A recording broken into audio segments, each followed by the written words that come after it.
Probably should give myself another minute or so to groom, but it is what it is.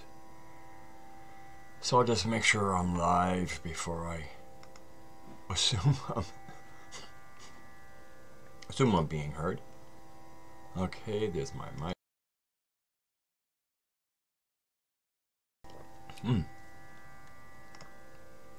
Okay, so hello Madfinger and Kyashira or Kayashira. And Connie. Hello, Connie. So I was originally going to put up the whole, we're going to just do K with WP and Thunderbird formation. I think we might do that, but even when I was setting it up, I had a, it's this coming toward the end of the month or to the first of the month. And with, I have discussed a little bit of my temporary but current financial problems. And I want to emphasize both the current and the temporary. Hello, Deborah Gale. But it weighs on me. Just, kind of messes with my nervous system a little bit. And that's, I would guess, just poor management of my nervous system. But, being into dreaming in the middle of the world, or even the prison world, the way it is. I don't know. I'd rather be in the prison world than the prison itself. Although apparently I've heard there's some people who counsel prisoners, they'd rather be in prison because the prison world doesn't cost money to live in, where the world out of prison does cost money. Anyway, I would rather. I would never want to be in prison. Hello, Anorak. Elephant in the room, or also known as Moose, and Meandering Mystic. Greetings. I don't, the interesting thing is because, the internet is almost all usernames. And so when people are gracious to me and do send me some money, they sometimes will include their name so I know who it is, but not always. And I definitely, I had one response so far, to my last kind of distress call, and thank you. And then for all the ones who I've thanked before, thank you again. Hello, Deborah.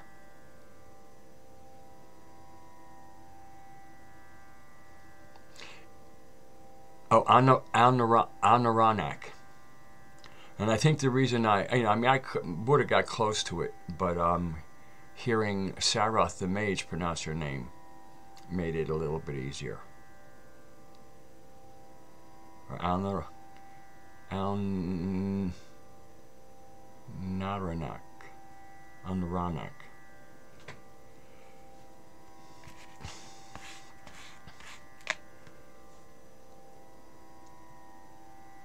So I think I'm going to be able to pull it together. It's rough getting cold again. It got warm for 2 days and it's getting cold again. Hooking things up. Oh, that's right. That's Davey. I guess I can call him Davey, right?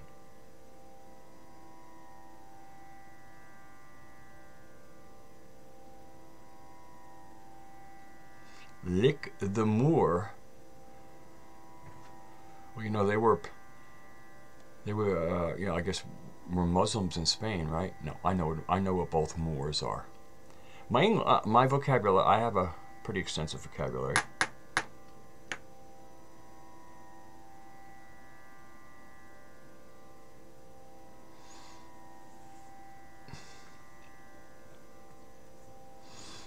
Well, I was looking at a little bit of. The beginning of the Thunderbird formation. I'm talking to you, Moose, because of what you just wrote. And, of course, everybody, when they, do quotes, it could be from historical, especially when we're talking about people like Kali Ma. But he has a little quote attributed to her. Either you are party to my supernatural magic, or you are rubble. And that's actually, you know, it's one of the things, like, even when I'm sitting here, I go, oh, getting a little, you know, a little, just feeling a little bit of anxiety. And there's a certain, like, it's just like, it's tricky because, you know, that creeps in, but I know how that it accomplishes nothing and can actually act as a little bit of a shield against a block, let's put it that way, not a shield. And so I just need to remain open. And I have to admit, when I went into PayPal yesterday, because Saturday night I had gone to bed in a little bit of a just concern, because again, we're getting real close, and I still have some yards to get before the finish line.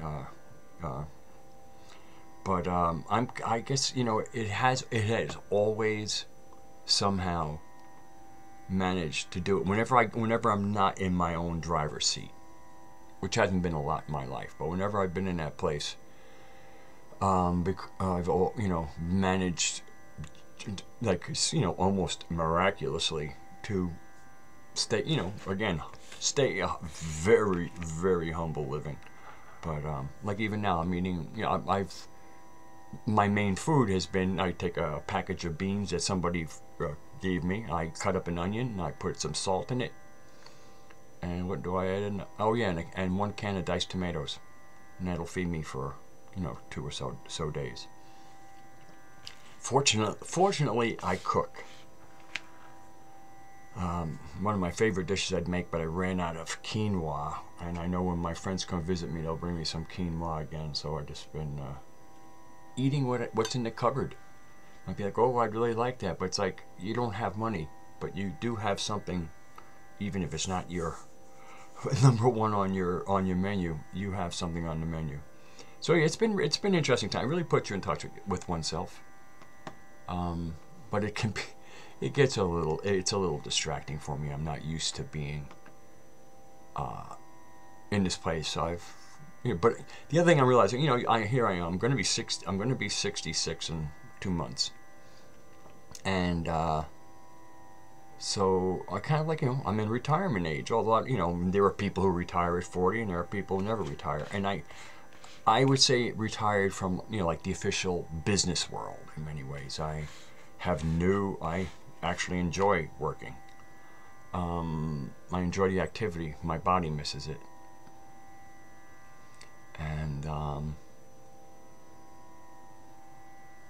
And so, you know, it's not like I'm not, you know, but I'm kind of, you know, at my age, I am retired. So anyway, I'm finally getting things going that kind of go with that retirement that I've been putting off, because I just don't, I really, really don't like Goobermans.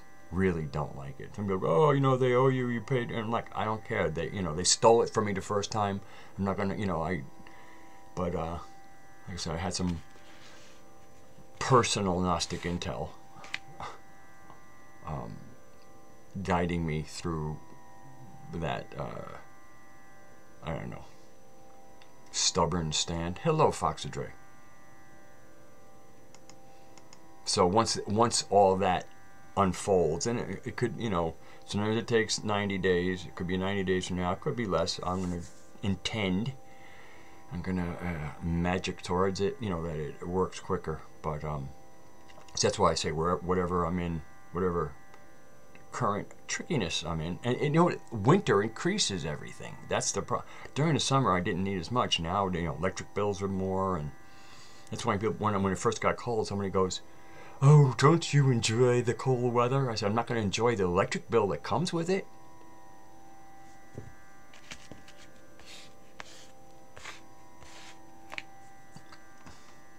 And I actually found out that I called my realtor and didn't let him know I was out of oil, because that would be kind of irresponsible. I said, oh, I'm thinking forward into the winter.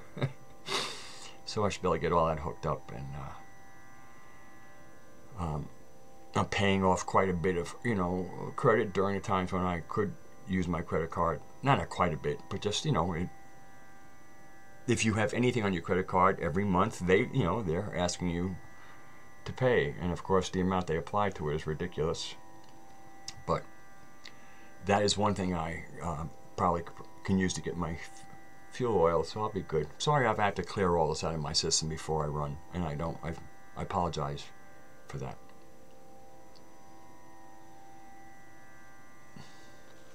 Oh, I made up a batch of ginger last night and I was sipping on it. Man, it was fiery. And then I went to try and get some money today. You know, I have a debit card, and first they wouldn't use my credit card at all. Then somebody made it work, and then when I went to take some money to pull out towards my rent, it wouldn't do it, and then I couldn't pay for my bills. Fortunately, I ended up paying for my food. I think it was just a temporary glitch. I think it was I'll just say it was the demiurge just pissing in my Cheerios for a moment. Because when I got out of the store, I kind of, you know, had a little bit of a inner conversation came to me and kind of explaining things. Because that had freaked me out. You know, here I am in all this, and I'm finally going there to get a portion of my rent, because you can only take out so much a week, and it's not all there, but I was going to take out what I have to have it ready. And it wouldn't let me get it. And it was like, oh, man. And also, you know, the world is in flux. Economic systems are all over the place. So even though Vivi has agency, everyone, you know, once again, everybody can kind of slip in and at least put a peace stream into a couple of minutes of your day. But we'll laugh together.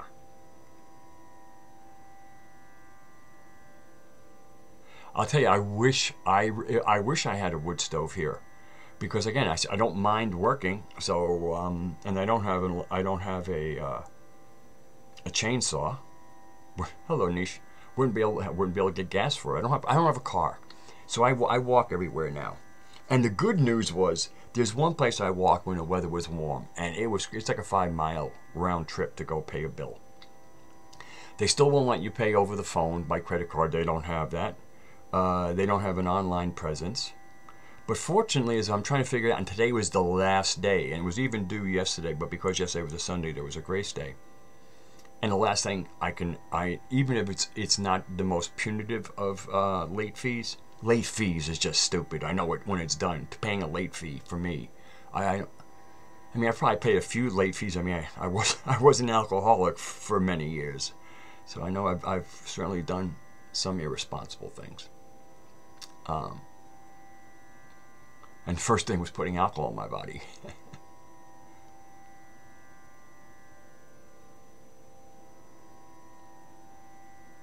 But yeah, I mean, I do have a really good axe, a hand axe, and I have a splitting maul. You know, one of the ones that's flat on one side, but it's not, you know, it's not a two-handed axe. And I've had those, but I don't know what happened to that.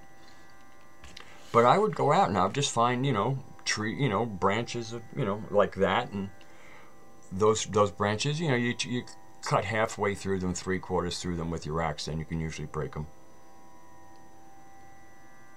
I mean, I'm good with axes, saws. I've done it all. I was a Boy Scout, and I mean, to me, Boy Scout was Wizard 101. You know, before I even knew before the future was conscious to me. Let's put it that way.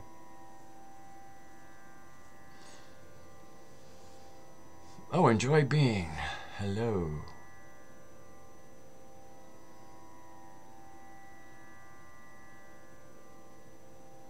Funty.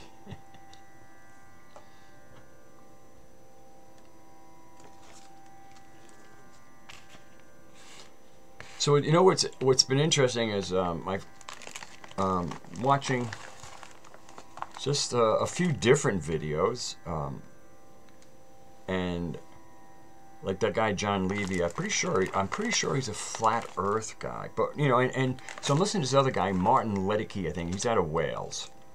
Pleasant chap. But they're doing a lot of that kind of new Earth flamenco type work, and which I consider to be some of the most important work. Like, you know, once again, looking at the bullshit history we have so we can recover our story is hugely important. So what I'm kind of, you know, I'm, and I don't know what shape I have no gnosis on the shape of the Earth because I can't get out there and just look. And you know, those might be real pictures they show us. I mean, so anyway, what's good about, to me, one of the things is apparently, you know, the flat Earth people think the government is lying about the shape of the Earth, and they might be right, because they could be right because they're lying. The government's lying even about our history. So I'm just, you know, it's to me the due diligence they're doing on the fuckery that goes on, as they call our planet the plane. It's due diligence, and it's just like, you know something, these are people who are at least taking the fact that we have problems on the Earth, flat or round, same problems, and they're getting to it, and I applaud that. So it's Fomenko, F-O-M, and then you're good. Actually, F-O instead of L-E, and you're good. Oh, his work is kind of, you know, it's, I mean, I've had a chance. I haven't been able to buy the books, but I'll see some of the PDFs, and it is super nerd. I mean, the guy's, you know, guy's like a close genius, one of those, you know, Russian scientists with other Russian scientists, and those, you know, these are some sharp people.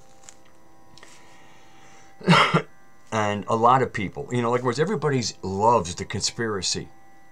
They love to hear a conspiracy. Everybody love it. I mean, you know, some people go, oh, well, I'm into conspiracies. I'm not into conspiracies. I follow trails. I'm not into conspiracies. But apparently there are people who are into conspiracies. I mean, oh, I'm into conspiracy theories. No, I'm into finding, I'm into gnosis.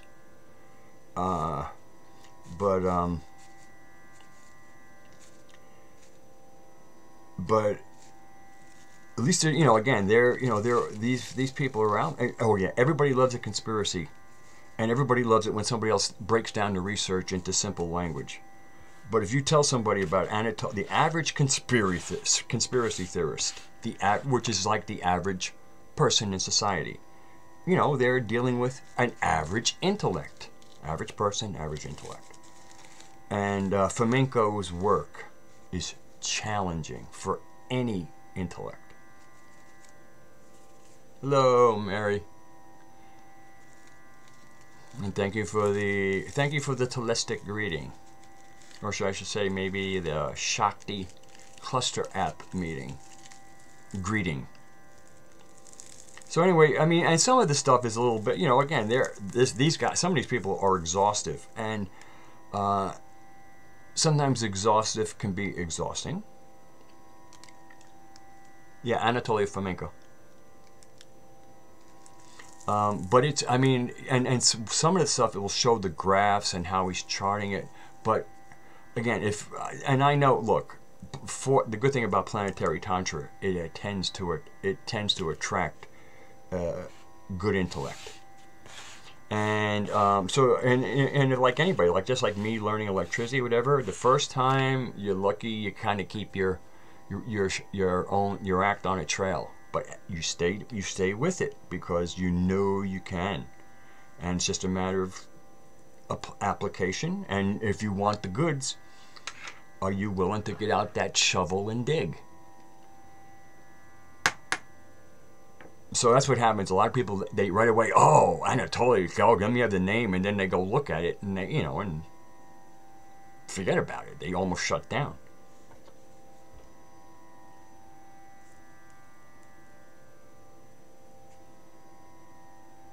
Yeah, I think there is only 1 or 3 of them online. Yeah, it's pretty tricky. I mean, there are people, that's what's so nice about all the sharing. If, you know, instead of us all having to own the books, we get a chance to kind of do a little sharing on that, which means that also we get to share what we think the books are telling us. So you know, whether or not Anatoly and his, you know, he's got his team of people working on it, whether or not they have the dates exact, I don't, if anybody else who's done kind of a little bit of, you know, intel, a little, you know, a little journeying into looking at what happened before, boy, does it feel because something was always a little off, and when you start working these adjustments, you're going, there we go, because it felt a lot closer. If time could be equated to almost like in distance, whether in meters, yards, or feet, and they're saying, well, this thing happened here, this at this distance, and you're going, and they put so much in the distance, we kind of got used to that. But once you really look at it, and all I can say is history is as we know it, a lot of creative writing, and because history is dry, they get away with it. If these people actually had to write novels, they would need to get a day job.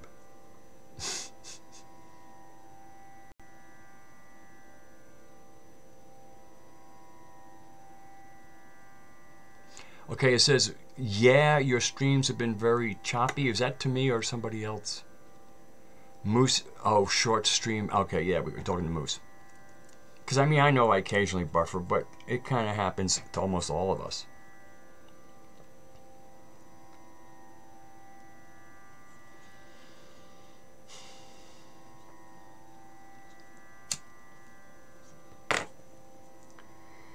I'm going to share a little, friendship jargon. If you notice that Moose put the word thing with small s. You could say thing could be another word for, well, we often call Yaldabaoth or the demiurge. And, the fuckery of the world are all part of things. Not every bit of it. There is not every bit of human stupidity, jealousy, envy, and other stupidity is necessarily archon generated. I think a lot of it is, and once a human goes there, they'll get company.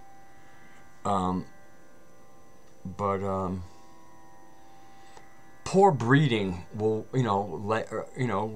ends up in generations of parents having kids they didn't raise right, and then they raise, and they make it, but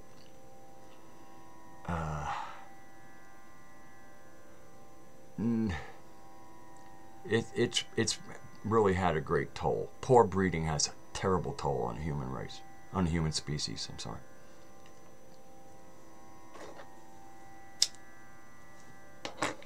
That's why I remind people, you have the religious telling us ancestor worship is evil, and meanwhile you go to any of the Elites, that's my, elite. I now realize again they worship the demiurge.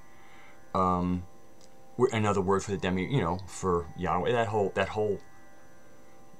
whole crew, same El, like you have Gabriel, Michael, all that L stuff.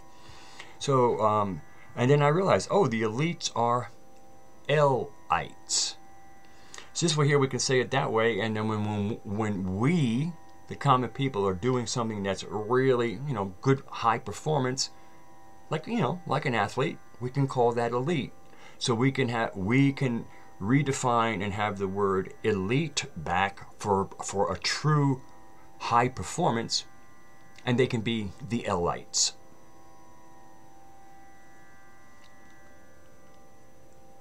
We're not all human. All us humans are humans, but this planet has, for me, it's not the human, because we're more than an animal with our psychological complex. What that psychological complex is determines the humanity of a human animal.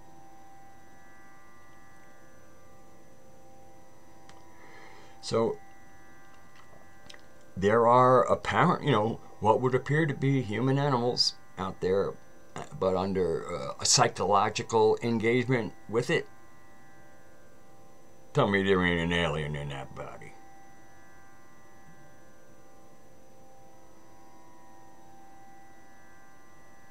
Oh, and Joy being the last Rambling Road one he did was to me like a mini documentary. It was great. And especially because it closed with really good music. It closed with that reggae song. And it really, you know, I was waiting for the credits to roll.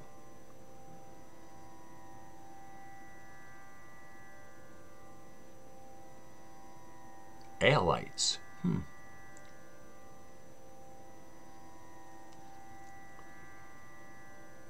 We have to focus on ourselves. If we don't focus on ourselves, who is?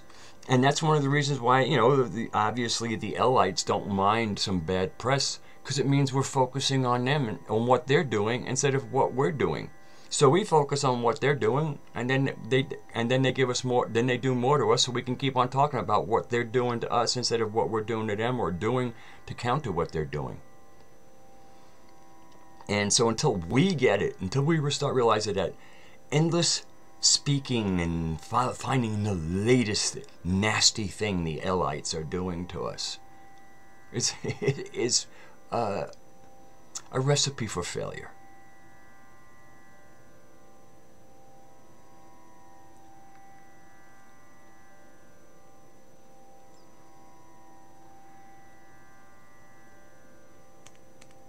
You know, where attention goes, energy follows. And we really, as you know, especially as the truther group, call it whatever you want to call it, focus. Oh, as a big community, this is obviously, you know, I find, you know, when I listen to people like John and talk to other people in the Planetary Tantra community, they, you know, that's what the whole Kalika War Party is about. Kalika War Party is about, okay, we've seen enough. We don't need to talk about it anymore, about what they're doing. They're going to keep on doing what they're doing. What are we going to do about what they're doing?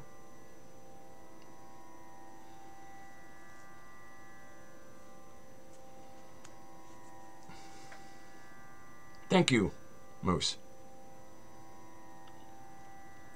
I thought what I was saying was, like, you know, in your face obvious. Apparently I was wrong. I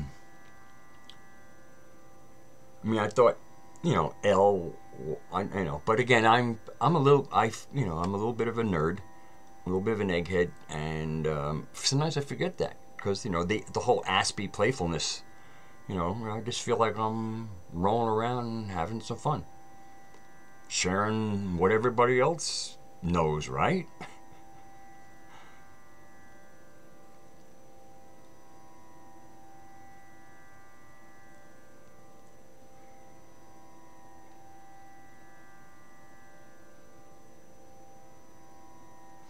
So I went, I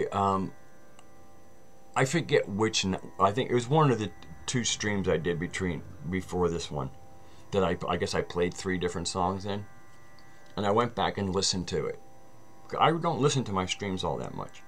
I actually listened to almost all that. Once I got past the music part, and then the closing part of the show, I got off on some kind of rant that I remembered very well, because it was how I closed the show.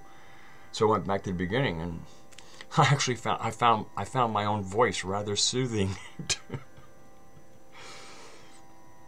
because I wasn't making too much of a fool of myself,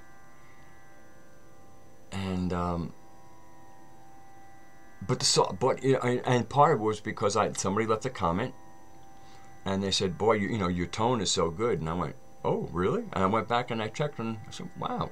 And I'm still, I didn't plug in my big mic. I know why my good mic didn't work, because when I unplugged it and put other things in there, they don't need phantom power. Good mics require phantom power, and I had disabled phantom power when I plugged it in. I hadn't enabled it, which is why it didn't work at the beginning of that stream.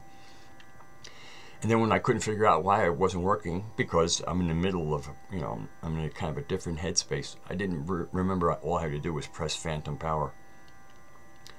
But when I listened back to the quality of the sound, I'm like, you know, maybe I'll just spare myself all that extra, at least for now.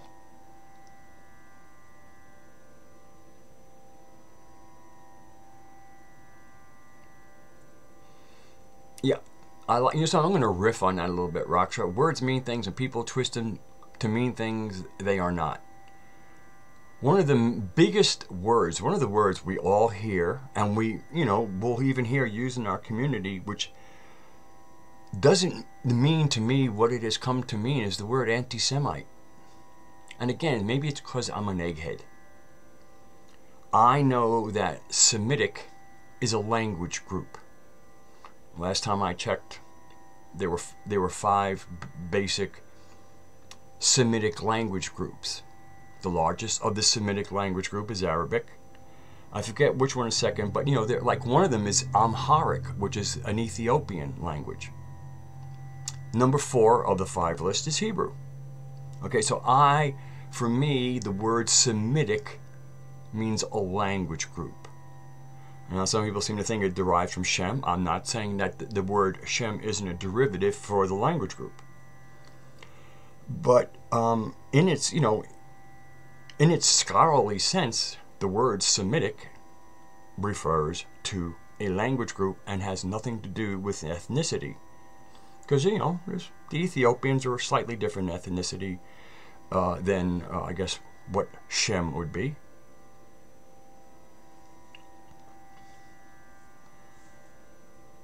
Yeah, I know. Community. Well, community it can be a good thing. I mean, the whole thing is, to me, we just kind of look at things, and it's also, we have the power to kind of redefine things. And that's one of the reasons why when the world really started clamping down, if you notice books, when you look at the real ancient statuary, nobody's holding a book. When you get into the more modern statuary, that's how you can usually tell. I mean, look at the Statue of Liberty. She's holding a fucking book. Columbia is holding a book.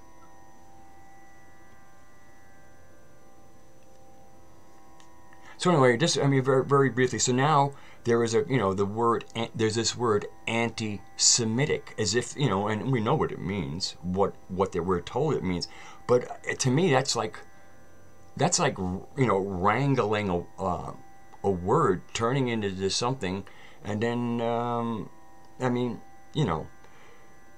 it just, I hear it, I know what's implied by it. It means anti-Jewish is what is wanting to be said, and I don't know why people just don't say anti-Jewish. So it's really clear. I don't understand why this word Semitic, this language group designation, got put in there. But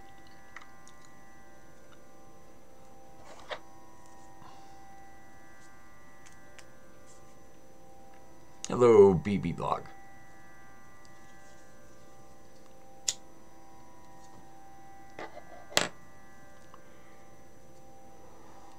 I have to admit, one of the things about being relatively clear and why it's important to do inner work is because if you have a floor that has a lot of stuff on it, and one more piece of stuff falls onto it, it kind of goes unnoticed. If you really clean that floor up, if something falls on it, we'll notice it.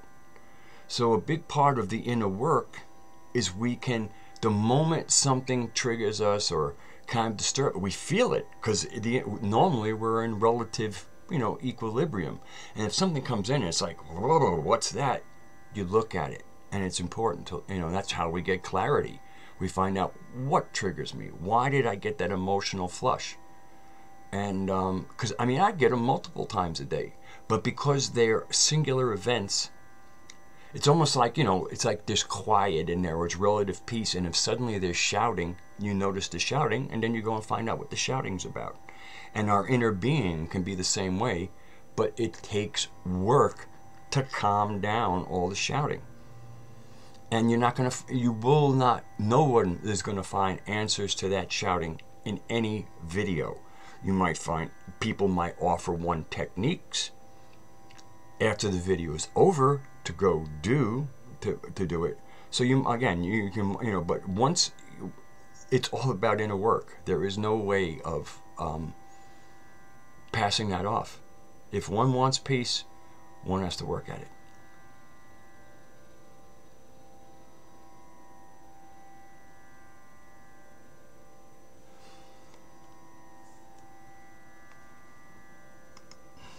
Ah, the BB blog. Hello, so much. Thank you. You've been a real pleasant human to deal with. I'm assuming, you know, I'm gonna make it. I'm gonna take the chance of making an ass of myself and assume you're male. You know, one of those false, apparently, in 2018, it's some kind of, you know, make-believe designation to be a male, or one of many. I don't know. It's kind of hard to keep up with all the silliness, nor do I want to. I mean, if people want to be silly, let them be silly.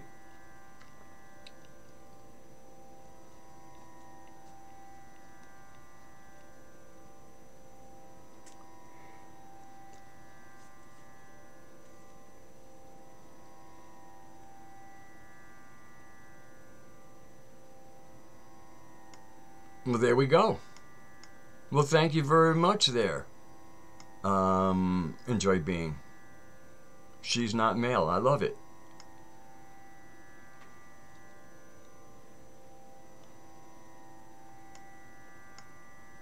Thank you, Nish.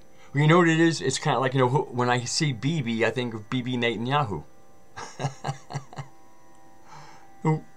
Last time I looked, you look kind of like a guy to me. So that's why I, you know, and that's why I said I did make an ass of myself.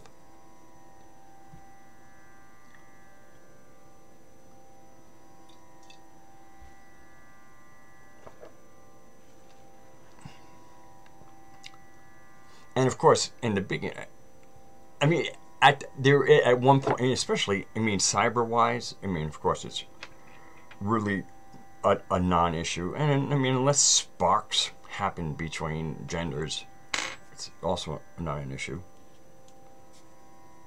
Oh, really? Oh.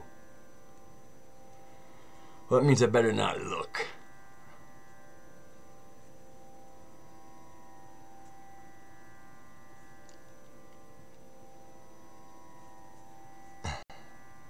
Beebs. It's interesting, there was Todd Rundgren dated a Playboy model whose name was Beeb, but that was B-E-B-E.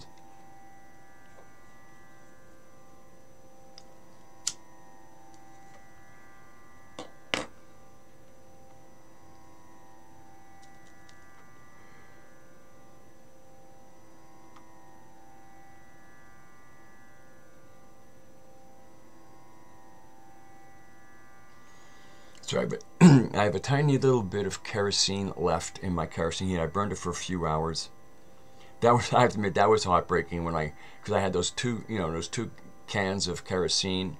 And the first one seemed to last longer than the second one. Now I'm down to like my last third of which will probably last me a few hours. But while I had it burning, I quickly ran downstairs. I have a washing machine. Did a wash. Hung up all the shirts around the one room that had all the, you know, that major heat. I mean, I have some decent heat in here. And they half dried before I turned it off. And then I brought them in here and dried them. I mean, in my room, right in my own bedroom, as long as I have electricity, I have my little DeLonghi heater. So I kind of have this little cocoon room. Sometimes I go out to the kitchen to make myself something to eat, or even just, you know, later on at night, may take a quick run, you know, to take a pee or something. After I run in here, it's like, it's cold out. It's cold out there.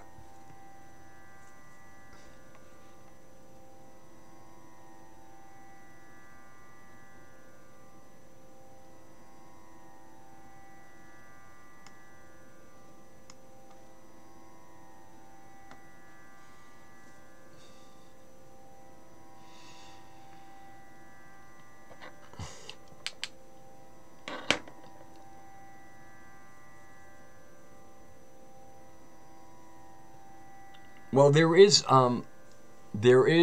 I have an alternative email, the one that I use. This is to Beebs, the radagastlmt@gmail.com.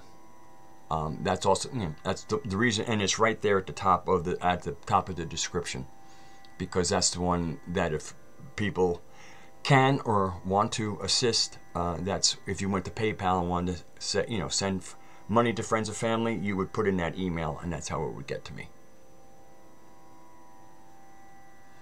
And also it's how and of course, obviously, it's an email.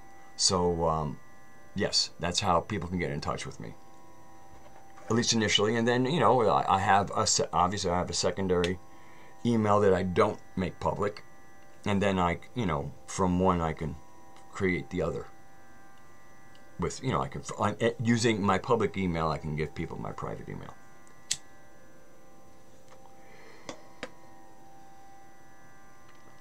And I keep my private emails down largely because I'm kind of terrible about I'm not terrible. I mean, I do respond, but if it gets over much, it overwhelms me. It's one of the things I think a lot of people got kind of burnt out is if somebody anybody can send you an email, then if you don't reply, it's like, what are you ignoring me for? It's like, I'm not ignoring you. I didn't start the conversation.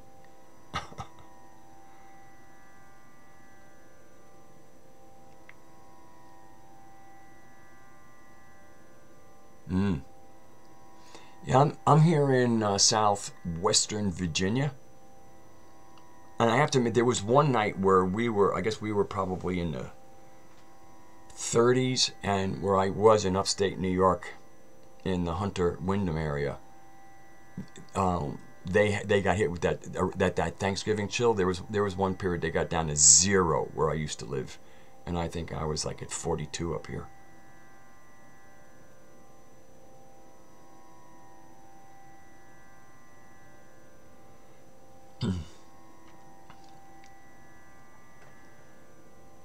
Yeah, niche and Beebs.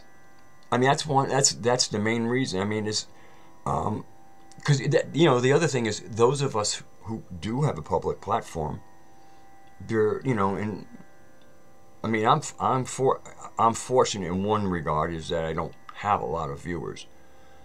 But all just imagine some of these big subscribers who have huge subscriber bases, and they putting out videos all the time. Let's take Rex Bear of Leak Project. This way we'll keep the conversation light. Can you imagine? I mean, can you imagine the kind of incoming? And then and certain people they feel, and that's the other thing, is because they can see us. They can, people, when you can see somebody visually and hear their voice, you make a connection. I've never met Walter Bosley. I feel a little bit of a connection to the dude, largely around his Hecate stuff. And I like him. Take colostrum bleach. So, so then if people feel like any kind of genuine connection to you, sometimes you can get emails that are, amazingly personal on their side, and then if somebody says, "Oh, I hear in your words that I think you can help me," it's like, all right, it really can get overwhelming, and it's not of any fault of the people who send emails. I mean, certain people, look, there can always be somebody who kind of has poor boundaries, but that's just part of being a human amongst humans. There's gonna, and we just need to put that in the mix. There's just a certain that's just part of being human. We can either be with humans who can be total assholes, or continue to deal with the L-lights and their psychopathy. I'll deal with the assholes. Thank you. Gladly. They're my peeps.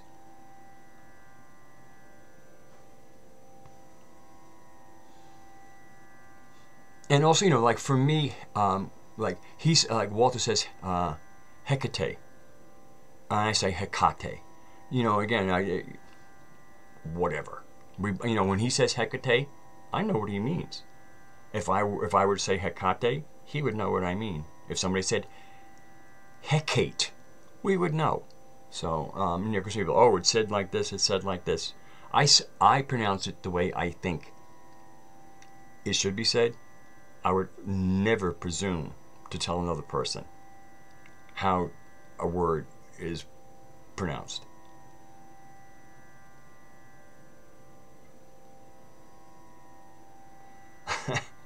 I heard your I heard, you know, the flavor, you know, the color of your, I don't want to call it an accent, but I guess I will for now.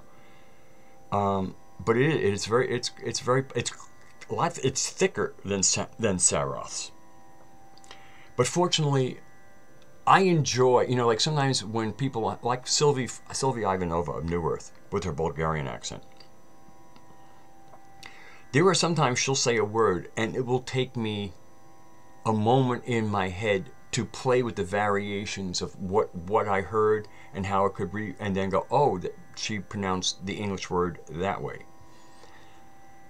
Because fortunately, I'm really familiar with the English language.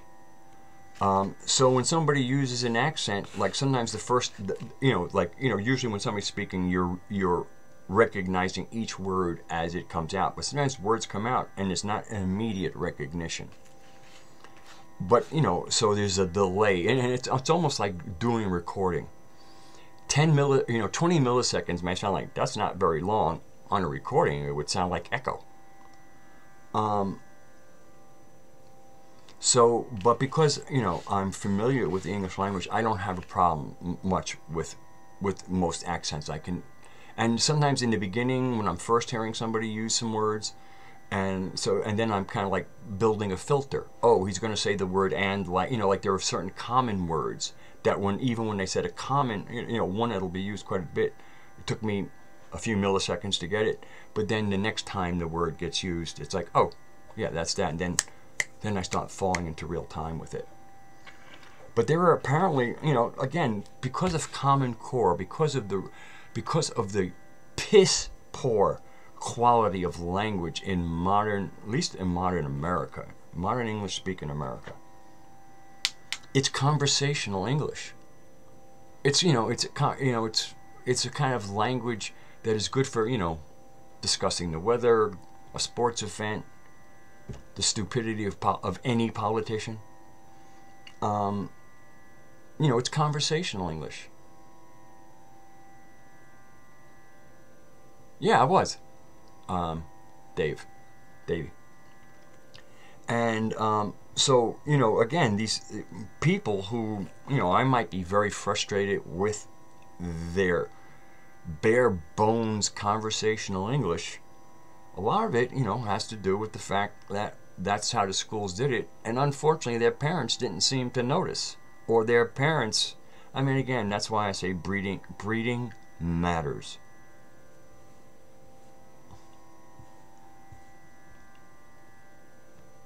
It matters to it matters to dog owners, you know, I mean, anybody, you know, if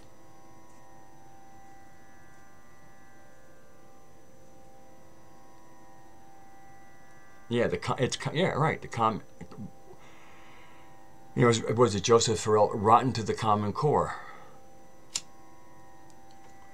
But when you, once again, if you're not really well versed in, if one is not well versed in their own language, when somebody pronounces a slight variation on it, it doesn't decode easily because they're not even, don't have such a good ear for their own language.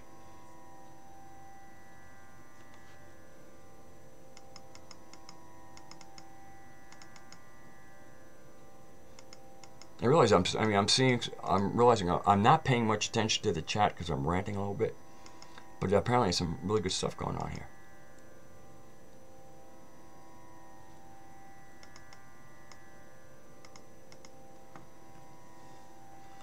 I mean, one of the interesting things is, you know, because Peter Jackson decided to make all, you know, the dwarves have a Scottish accent, people now will think, you know, dwarves are supposed to have, you know, have a what's the word? See, Irish have a brogue, and a burr, Scottish burr. But then, of course, what do? Then they throw Pippin in there. You know, everybody else in the Shire kind of has, you know, it sounds like some form of English accent, and they throw Pippin in there. But then again, Pippin was a Took, and the Tooks are kind of a his what was his uncle or his grandfather was known as a bull roarer Took. He was large enough to ride a horse, which is uncommonly large for a hobbit. And he apparently had like something equivalent to a shillelagh that he was credited with, using to knock the heads off of 2 orcs with in, one powerful swing. So he kind of comes from, so I guess, it's like some of that, Scottish Highlander. I mean, their idea, what's one of the events in the Highland Olympics? Tossing telephone poles. They call them cavers. I mean, tossing the telephone pole? That's very manly. I mean that seriously.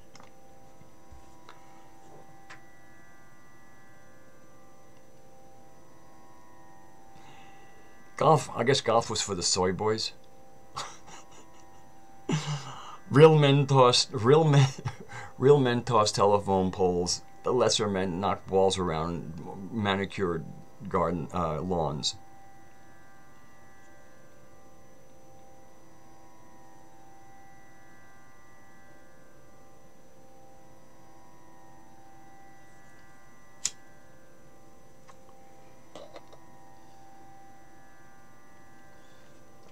I have Scottish, Welsh, and Irish in me from my father's side. He's half French Canadian and half Scotch, Welsh, Irish. My mom is French Canadian. Period. Other than the Native American, and my father's Native American. Nez Perce mom, Mohawk dad.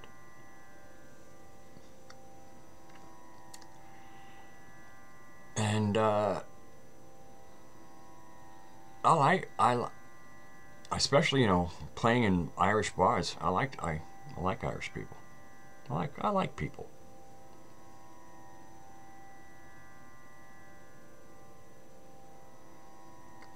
I'm pretty good at picking out, like in other words, when you think of the various English-speaking tones, like New Zealand is definitely not an Australian accent. And even depending on what part of Australia someone comes from, there's definitely a difference. And where was I going? I read Beeb's thing about me having French roots. Yeah, I mean, when I was young, I was raised by a French-speaking mother, and I didn't learn any French because my father basically prohibited her from teaching the children French. And I kind of applaud my dad because my mother, they weren't getting along, and my mother would have used a second language. I mean, she was bad enough to him at the dinner table and generally anyway. She was a battle axe. But if we had a language he didn't speak, she would have been brutal. And I think he foresaw that, so I can totally understand why he didn't want her and his 2 kids speaking a language he didn't speak.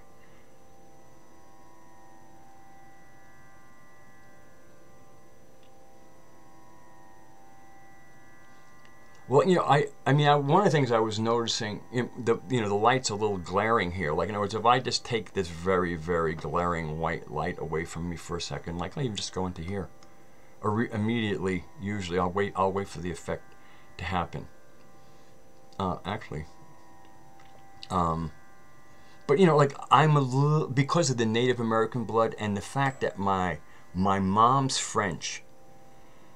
Well, she was Rh negative, so obviously she's got some, and so she, and the last name, her family last name is Saracen. Now the spelling is different than it's again spellings, but the name itself is pronounced Saracen or Saracen, as they would say. But Saracen at one time was a synonym. I mean, sometimes in some of the older work, if you see somebody referred to as a Saracen, what they mean to be saying is Muslim or a Mohammedan. Saracen was kind of meant usually meant a Muslim. And my mother being an egghead, that's, I mean, my father was smart too, but my mother was off the charts intelligent. And so she was, you know, always good for extra information. And she seems to, her investigations later, that the Saracen is actually a Tatar name. The Tatars, also known as the Tartars, but it's actually Tatar, which is where we get, and, you know, one version is a Tartaria. And my mother was, you know, kind of, I guess we'll call dirty blonde, Rh negative woman with hazel green eyes. This eye of mine when I was younger was hazel. And then after the drugs it turned brown like the other one. But my Aunt Pat, in other words, in her family there was the oldest, and the oldest and the youngest came out olive-skinned and hairy. You know, my Aunt Pat had, like, you know, that little fine moustache, you know, that real little hint of one that many Mediterranean women have. And my mother used to joke about my Uncle Paul that the only place he didn't have hair on his body was the palms of his hands and the soles of his feet. So there's, you know, and then I had the Native American on both sides of my family. Although the Mohawk are not Mohawk, you know, this is an East Coast tribe. Matter of fact, I've met some Mohawk, and more, I mean, I've met a number of red-headed Mohawk people, and as white as me. So, but my mom's side, the Nez Perce, and the Nez Perce apparently had a little bit, but I actually, this slightly darker tone than I have than a lot, like, you know, a lot of the white people might actually kind of come from my Saracen blood and not just from my Native American blood. Because like I said, the Mohawk are not, I mean, you could run into a Mohawk and not necessarily know that you're talking to a Native American. They seem to have a fair amount of Viking blood in them. They're tall also. That's another thing about Mohawk. And a lot of the New York, a lot of the Iroquois Nation, strapping people.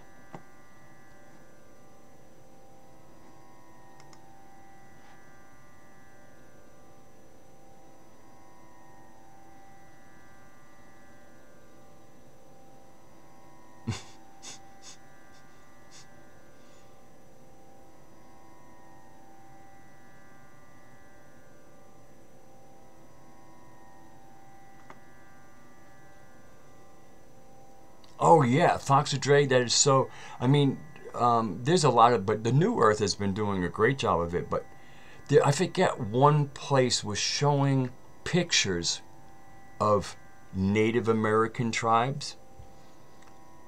And I mean, from what I can tell, there was just about, I mean, there's clearly, you can see some Native Americans that clearly look like they did cross the Bering Strait over from kind of like, you know, Eastern Russia, Mongol type area.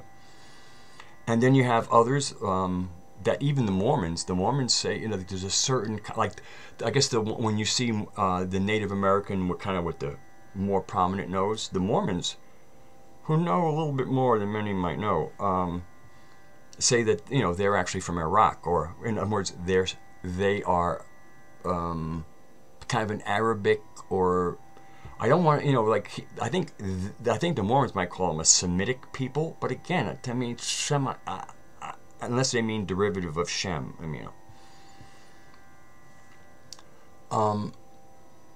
but from what I can tell, and there were some photographs, there were Caucasian tribes, there were, from Mongol, so called Mongoloid, because they're from Mongol, you know, Caucasoid, Mongoloid, Negroid, and apparently some kind, you know, Middle Eastern type. So I think part of the history cover-up is when they were exterminating the Native Americans, they kind of just let us see the red ones, and, you know, without telling us, you know, like, in other words, oh, it's just them, you know, savages, you know, all the shit that they talked about them. But there was a lot going on here. And then one of the more telling things, and which is why I think I put John,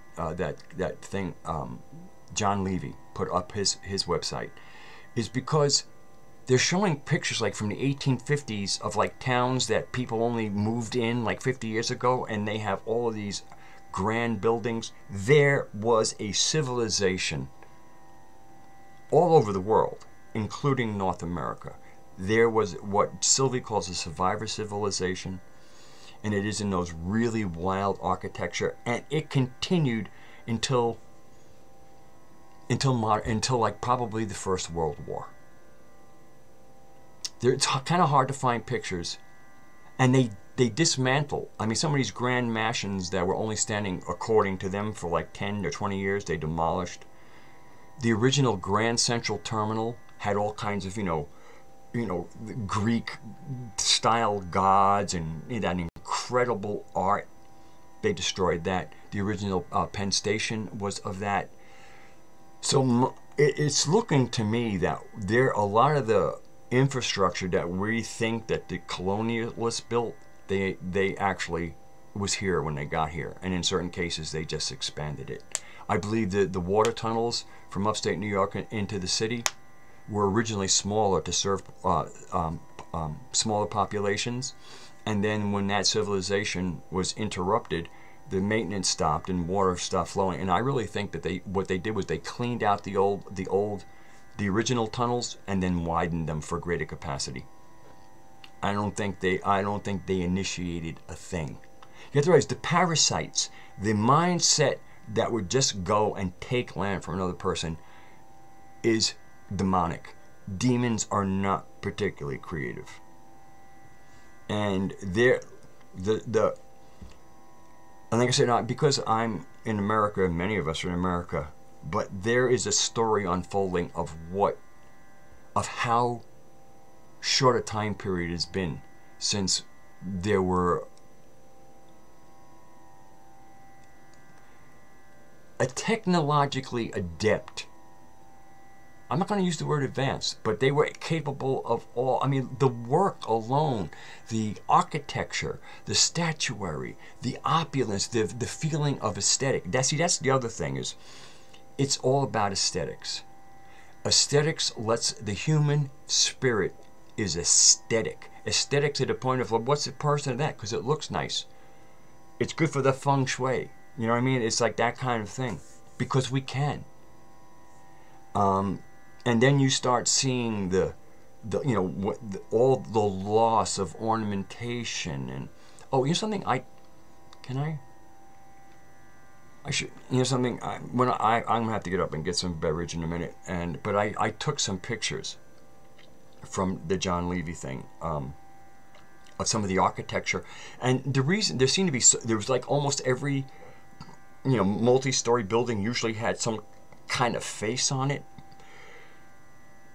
And there were faces on like pillars and things. And I think a big part of this wasn't just the statuary. It was because the human animal is by nature animistic. Everything is alive. So if you put a building, you're going to put a little face on it. And so that way the building kind of has a representation. Because even now that the building is there and it now has its own kind of standalone autonomy, it has a spirit. So you put a little face on and give it, and to kind of emphasize that spirit, that spirit.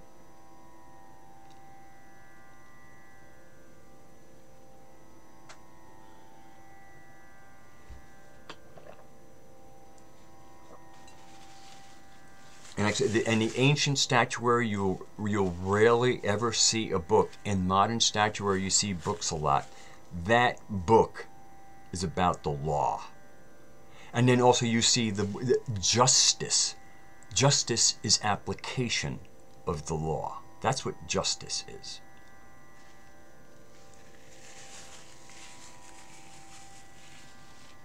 Let justice be done. That's not usually when they say when they let somebody go. It's when they're doing something nasty. Let justice be done. As it is written, let justice be done. They're so deviant, that group. to me, we're in a more, in a real setting, you know, local community where the offended are the ones who have some skin in the game. You know, you can't have a crime without a victim. No. No, it's basically you pull the miscreant before you. Okay, well, what do we do with people like this? Let's have, you know. And then we don't try to, you know, if you have to do something nasty to them, you don't go, let justice be done. Oh, we're so righteous because we had to do something nasty. No, we had to do something nasty is what it comes down to. Nasty person, you know, sometimes occasionally nasty measures were taken. Nothing to celebrate.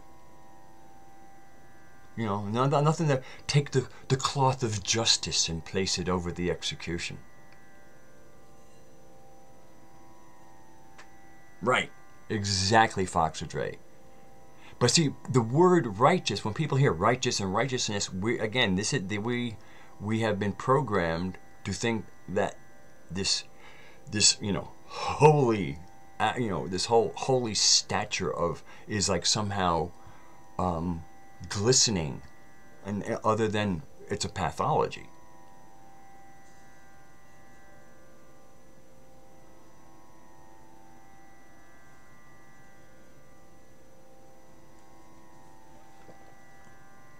And John really nailed it. I mean, he put it together. He put it all in Not in His Image in 2008, and opened that door. I'm not. He may not have been the first person, but it's the person that opened that up. I mean, kind of like, you know, because again, it was kind of, you knew it, but once somebody shone a light on you, went, ew, yeah.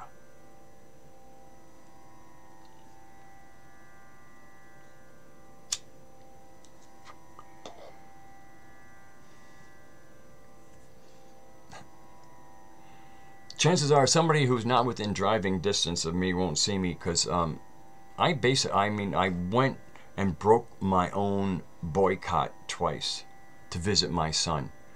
But the TSA, I just can't do that. I mean, I don't want to give my money to airlines so that they can violate me in that manner. And if everybody who didn't have to travel just said, we'll get on your planes when you get rid of those scumbags there with their machines and their groping and their throwing my shit out or taking it out of my thing. Just let me travel, will you? We shouldn't have to ask permission to travel. Which again, apparently, you know, the basic. So apparently, flying is a privilege now, and so for me, fuck flying. No, not to have those orcs check me out.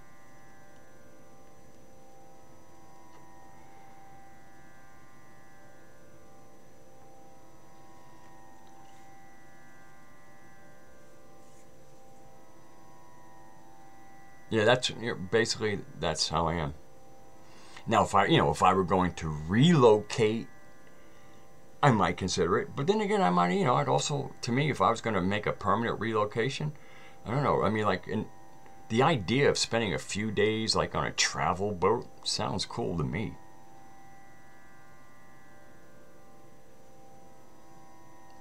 I mean, think about, the old railways had their beautiful seats, even you're riding there. I mean, we used to be civilized. We used to be civilized.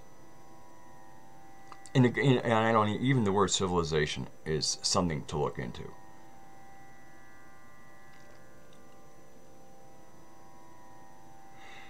I finally got my passport, I guess, in 2015 or something. Hello, Groovy Bean.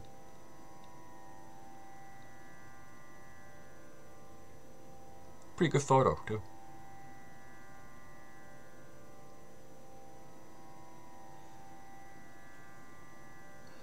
Yeah, that's what I was thinking, a container boat. Well, one of John Lash's, in stories is, I guess, he was in some kind of cargo boat when they got caught in a typhoon, and he speaks about what that was like.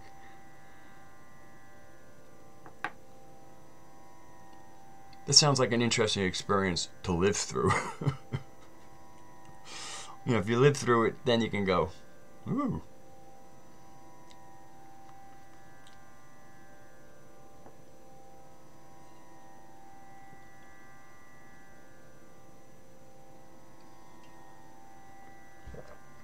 I've only had matzo ball soup once in my life. Again, I grew up in the Bronx, and we were invited over. My family was invited over dinner, and you know, and like, almost all our. I mean, I grew up in a Jewish neighborhood. I was in an apartment. I've said this multiple times, but I have lots of new people. We had 40 apartments, and only 2 of them had Gentiles, and one of them was my family. We had there was my building, another building, and a synagogue in the middle of the block. That's the neighborhood I grew up in. So anyway, we went over to a friend's house, and she made us a meal, and she made matzo ball soup, you know, part of the entree, you know, like regular meal. You know, you have kind of your salad, your soup, and then your entree. And it was matzo ball soup. And I remember being particularly unimpressed. My mother was a very good cook when her drunken Leo ass wasn't burning everything. But even my third wife was a Leo. It's like if it wasn't slightly burned, it wasn't cooked Leo style. Another decent cook. But so anyway, I remember even my father, and my father wasn't the pickiest of eaters, but after we left, I was like, man, that soup was lame. And I forget whether my mother or father went, she isn't a very good cook. So, you know, I'm sitting here, you know, and that was my only matzo ball soup I've had in my life. And apparently I had matzo ball soup by somebody who was not a good cook.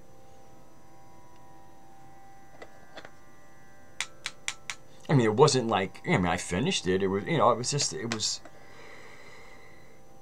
you know, my mother was, you know, French used the garlic as liberally as any Italian. And I guess I was, you know, eating the soup, you know, and there was some things in it, you know, I was just like, but where's the flavor?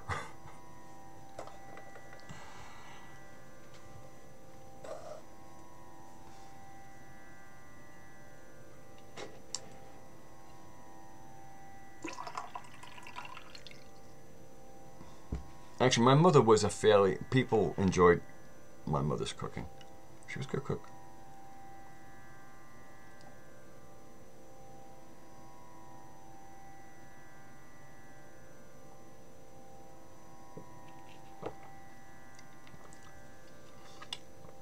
Yeah, I would imagine it would be niche.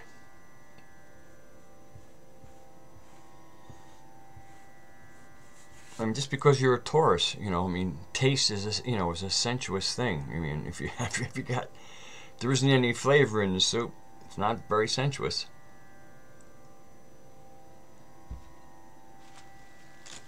But it was a very nice, it was a very pleasant dinner, a delightful lady, delightful woman.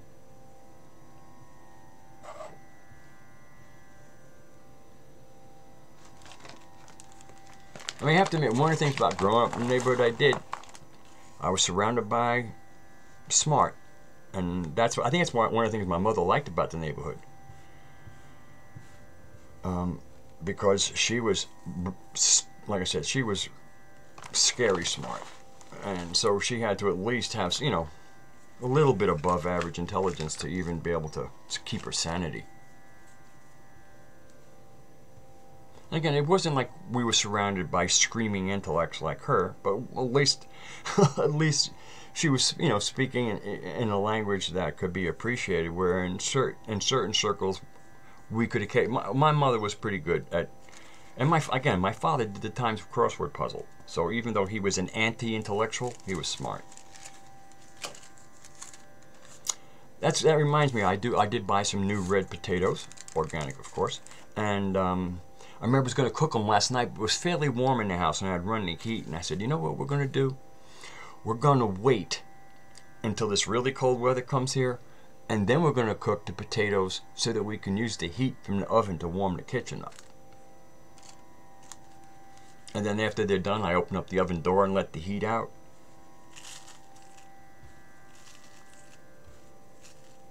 I mean, when you're living on a shoestring budget, these little these strategies make sense. And also, I just made I made a chili soup. Well, they chili beans, but I didn't have any chili powder, so I just made like a regular bean soup. Salt, onions, and diced tomatoes. And so what I do is I make a fair amount of broth, and right now I've been eating mainly the beans. But once the potatoes are cooked, I'll take some of the potatoes, slice them open, put them in a bowl, and pour some of that bean broth over them, and that makes for a nice meal.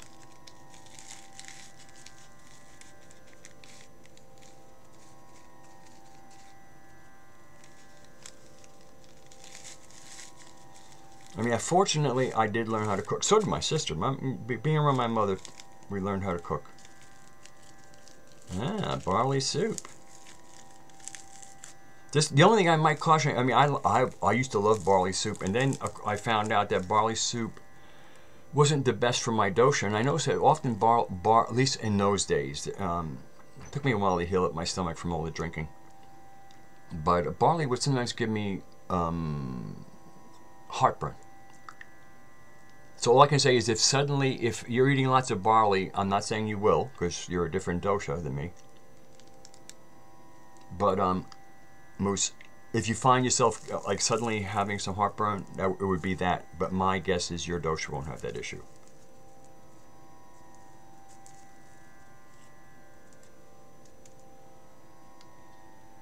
The interesting thing, right now I'm talking about food. Like people talk. For me, when I never really get in the mood for food, talking about it, because I'm talking about it. It's a kind of like concept. So when other people talk about food, I really get hungry or want it. Like I just finished talking about it. It didn't make me, oh man, I can't wait till this stream is over so I can get some soup. I'll want it because I'll be hungry.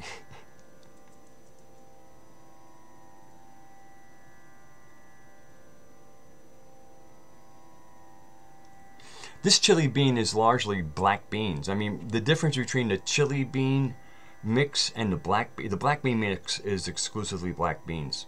There's one that's like 14 bean mix, which I like. It's got lentils and lima beans and pinto beans and navy beans and all that stuff.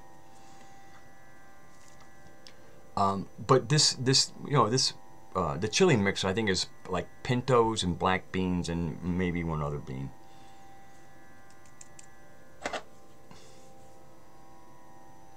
Yeah, I do eat. I eat a couple of times a day, Davey, and I don't overstuff myself. Like in other words, I could easily eat and then lay down and not having. I mean, I know how to eat. It's one of the ways I stay healthy, eating well.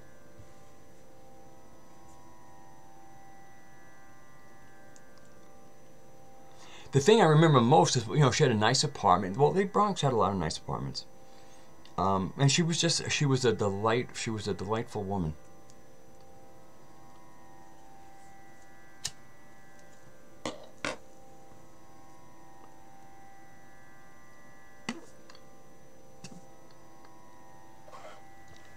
Now, for the longest time, I wasn't able to find kidney beans. Finally, they started carrying them. There's one, so I'm able to, I've been stocking up on the organic red kidney beans. I put red kidney beans in my pastas.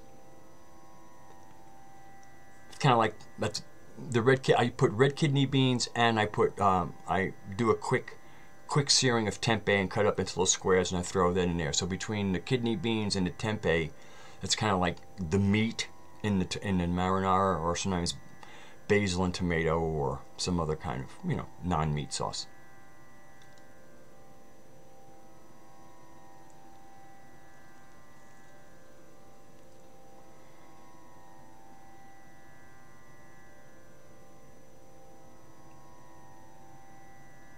Oh.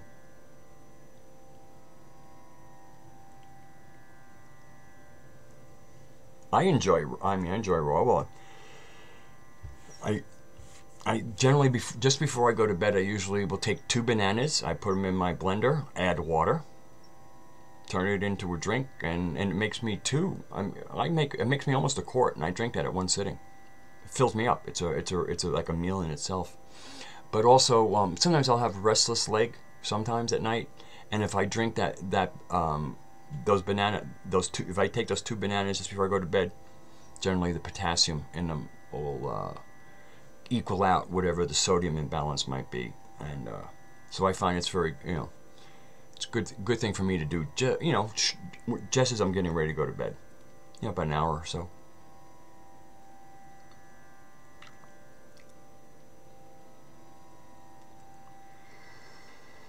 And I have some pears, and when they were in season and cheap, I was going through blackberries like crazy. Actually, what I like to do is I like to get blackberries and then my almond butter. So I'd put like a spoonful of almond butter in my mouth, put a few blackberries in there, chew them together.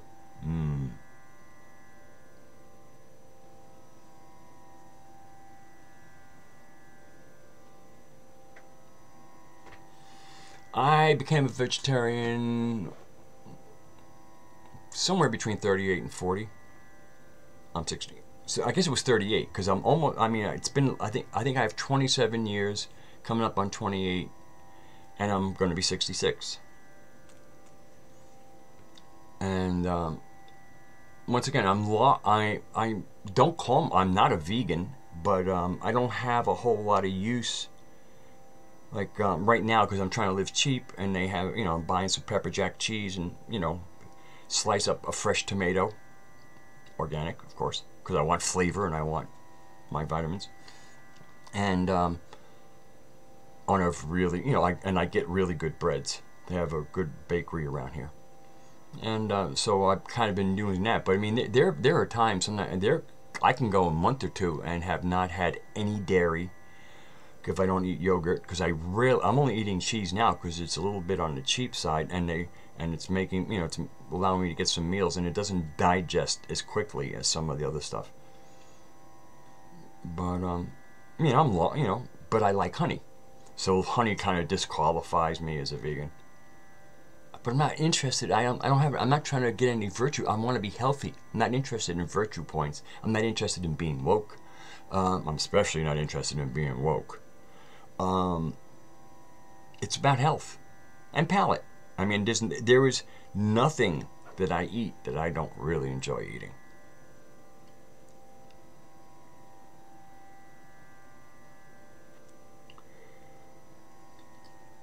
And there's a company that, fortunately, the food line around me has, I forget it, but it's an organic, they finally got the butter in. I've been paying, the health food store here is abusive.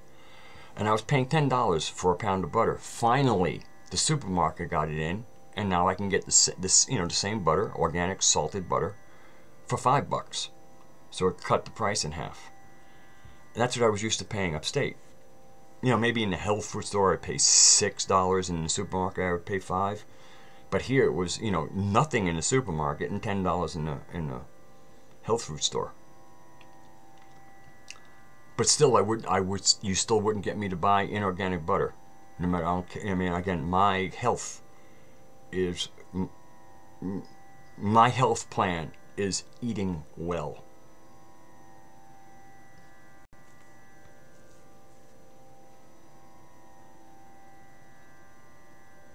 Well, I don't eat chickens. But for those who, again, that's what I don't eat chicken. I'm really surprised you would get IBS, but IBS can be from diet. It can also be from other things. But this is not what this is about.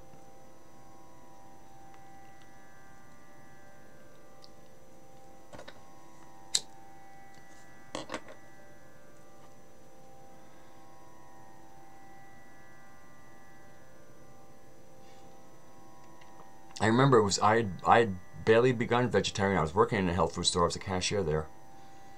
And one of the ladies who had some respect for me, she goes, do you think the extra money you pay for organic is worth it? But I'd been a vegetarian long enough to know how my health, I'd stopped getting colds. I said, oh yeah. I said, all the money that I spend on food that I even enjoy because it tastes better, I'm saving by not needing doctors. So, you know, it's kind of like, for me, it's money really well spent.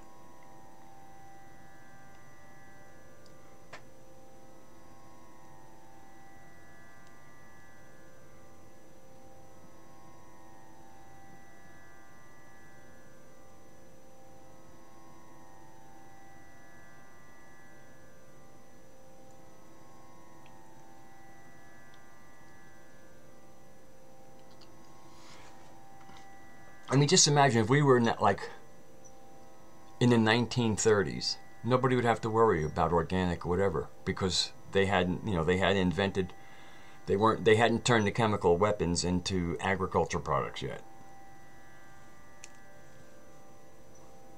So I mean, it's really kind of sad. I mean, I would actually rather call organic traditional, because that's how traditional farming was done.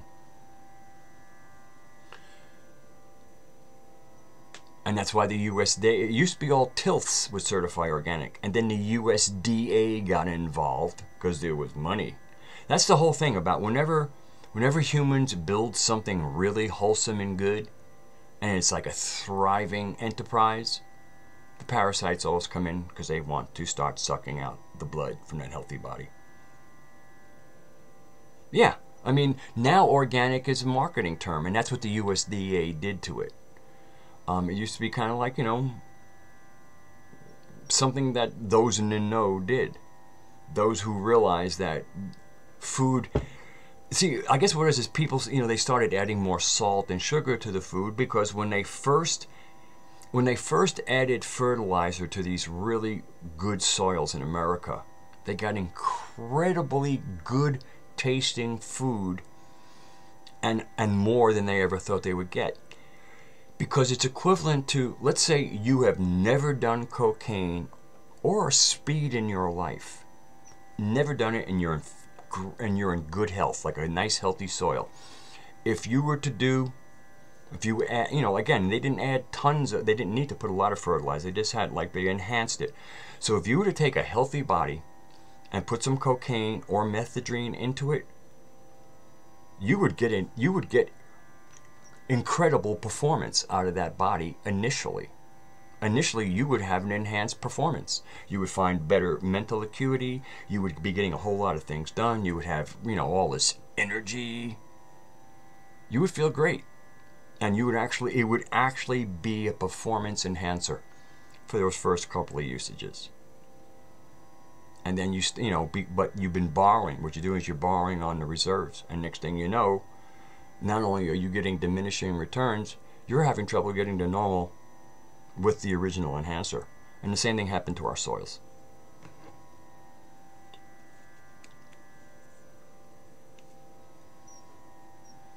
Fortunately, Raksha, one of the things we found at Omega, because one of the things that shocked me at Omega, because, you know, you have like all these, like, you know, hippie types running around. I found that like 75% of the people who I thought were like me were taking psychological drugs. Probably less than half of those people really needed them. But by that time, Omega had already developed. We could process our own sewage. We had our own holding tanks, solar power, and then, of course, the all-important bacteria.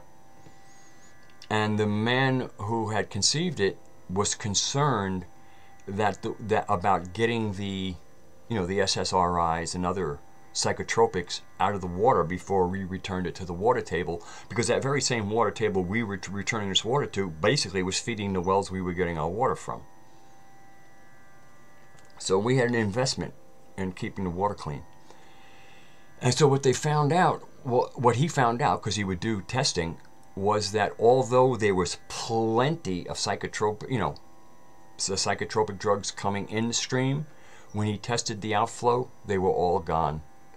And the reason they were all gone is because there was such a supply of it that the bacteria that were there were realizing there was now a new food supply, and they morphed into a way that they would turn those chemicals into their food source, since it was going to be ongoing. Bacteria can morph into almost anything if a food source is there. That's what their role is. And so one of the things, because you know what Moose said about going into the water table with all these, you know, SSRI type things, there's a good chance that initially it probably might have contaminated it, but now that they've been flowing for a while, I would like to think that just like at Omega, that the bacteria have said, hey, looks, you know, it's worth our time to change our morphology and what we eat, because this is a constant stream. It's dependable for now, so it's worth our effort to do it.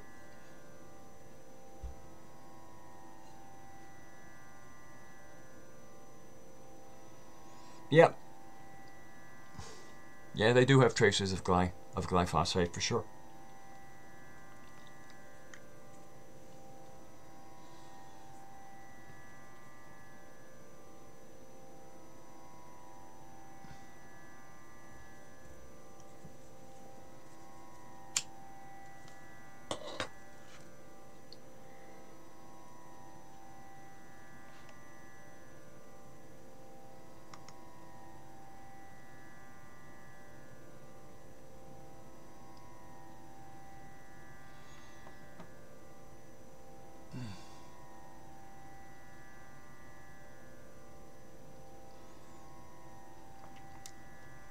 So if anybody wasn't here, I took a listen to my my video from a couple of days back where I played some songs, and I was really happy with the tone. I mean, my voice, I wasn't expecting much. I didn't get much.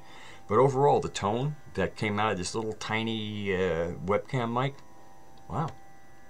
Yeah, my OBS disconnected temporarily, Foxadre. It's a digital tambora, yeah. It could be a B or a P, either one. It's the same, you know. It's, you know, how, whether it's going to be more explosive or labial. B is labial. A P is called a plosive. But they're pretty much the same. They're pretty much on the lips.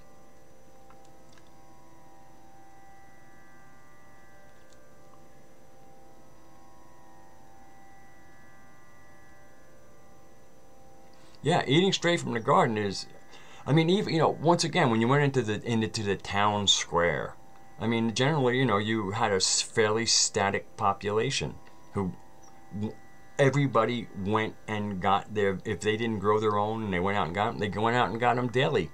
It was just part, you know, it's what, you know, whoever was responsible for the meals would do. You know, each day they would go out and get fresh stuff, cook it, you know, feed everybody throughout the day. And then next day they'd go and get more, you know, I mean, that's how you did it. So the person who was selling it knew roughly how much they needed to pull out of their garden to provide for the people who were coming to look for it. The current system looks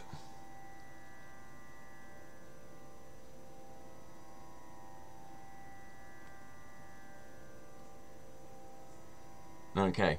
Little connection problems here.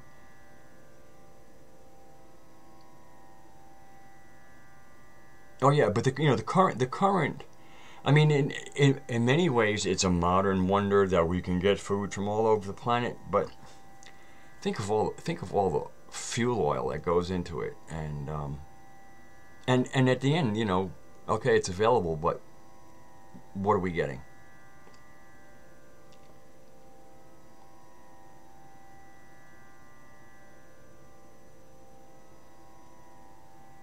So anyway, let me replenish this. I will be right back.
All right.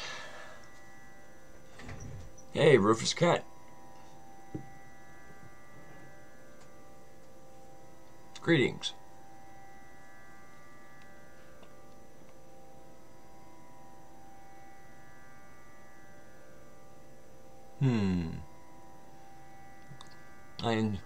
I like that word breakdown, Moose. Okay, let me pour my coffee into my nice owl cup.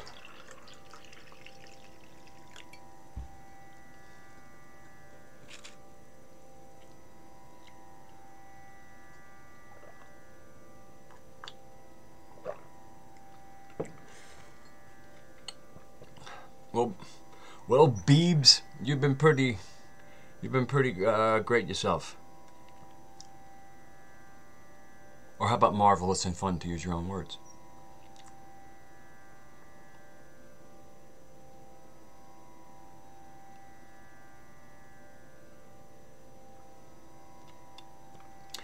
What's pleasant about my tempura is it allows me to adjust the pitch. Now I have to get out one of my tuners, so I can, to help me tune it, but it allows me to adjust the pitch to 432. Which of course I do.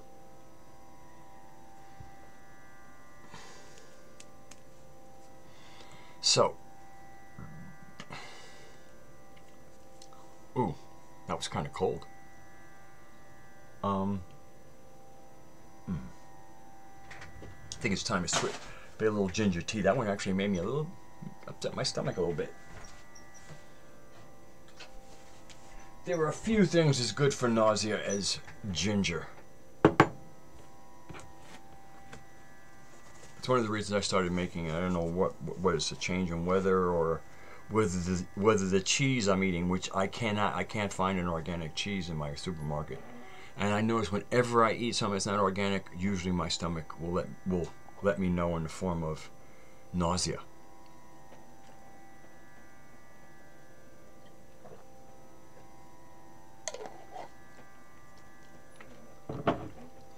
Even tuning at 432, I don't like to bring it up too much because it's not about virtue signaling.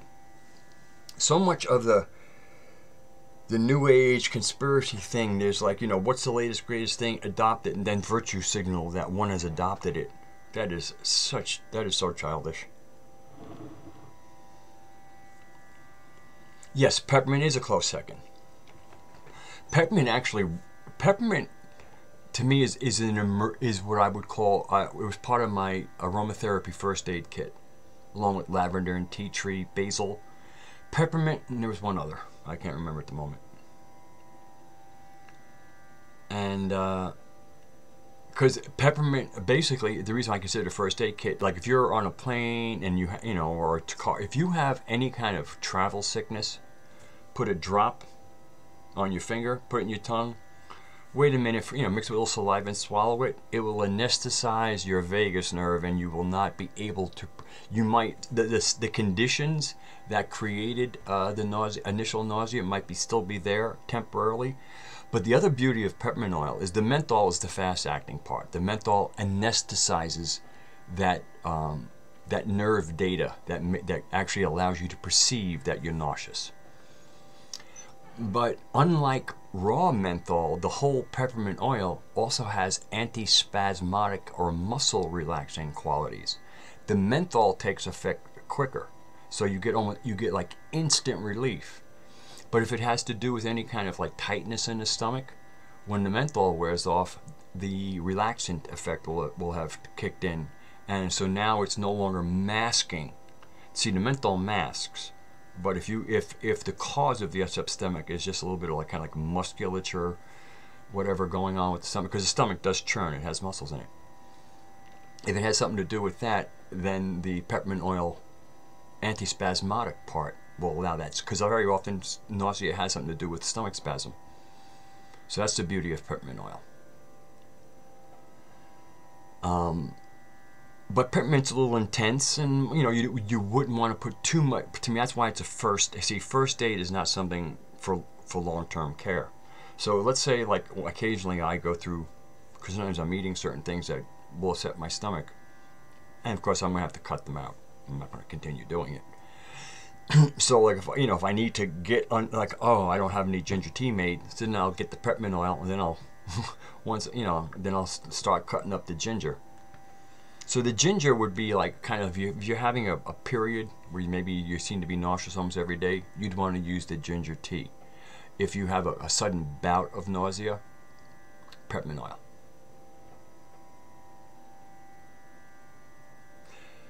I have to admit, I'm really glad. I mean, I enjoy a cheese, but I've never been a cheese kind of person.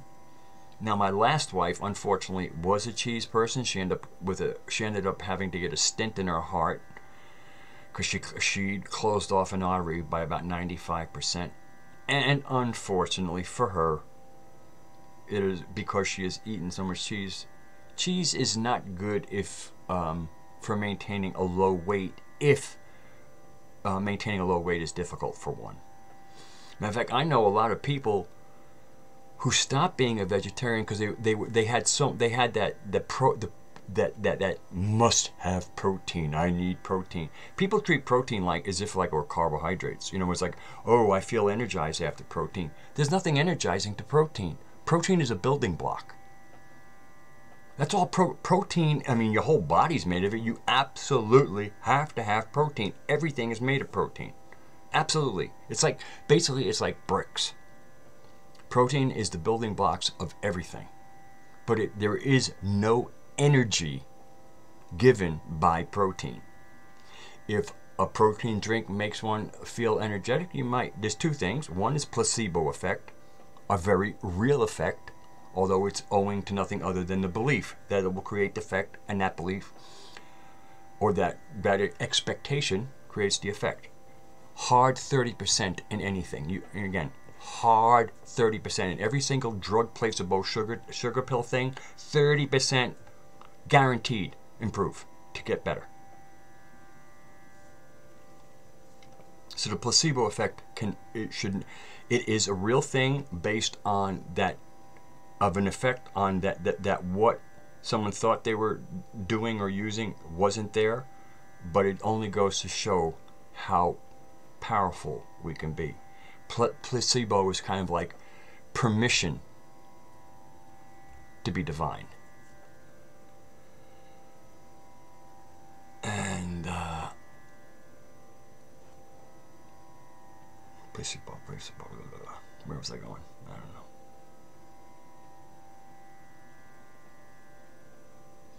Okay, if you're saying sacred frankincense of Ari, that sounds like a young living term to me. Young living. He passed. He put out excellent oils. Matter of fact, one of my suppliers would occasionally supply him because he did a lot of his own. He definitely was a person who brought integrity to essential oils as far as what he put, as far as the product itself. But he was a pretty good marketer too. Nothing wrong with that. But you know, like, you know, it's like, this is a really nice frankincense I have from the company that sold. I'll forget his name now. Young, Dr. Young sold him some. Occasionally would sell him some oils.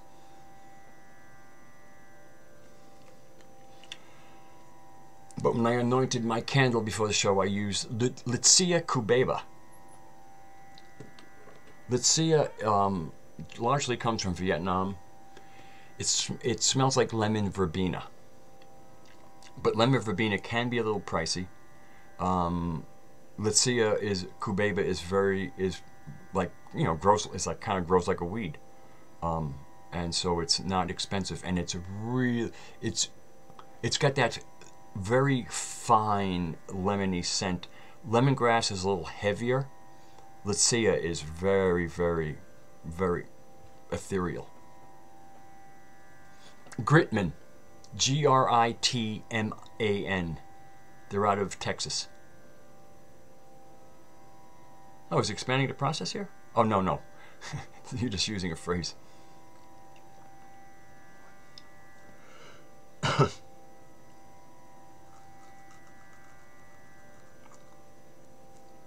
I always, you know, clearing negative, I mean, it's hard to beat sage for clearing negative energies.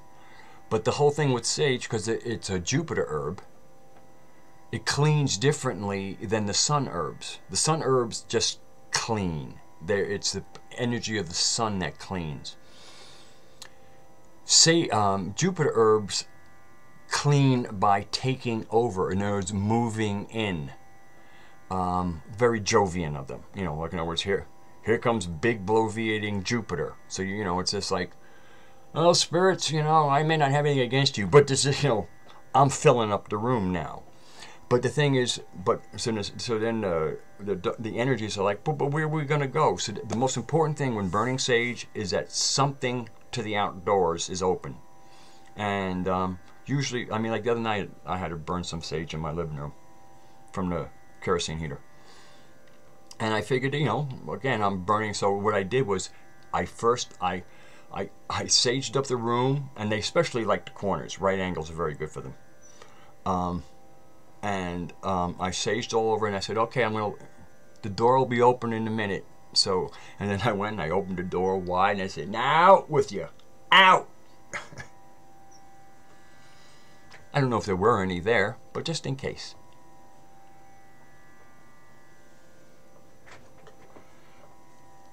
Yes, can I?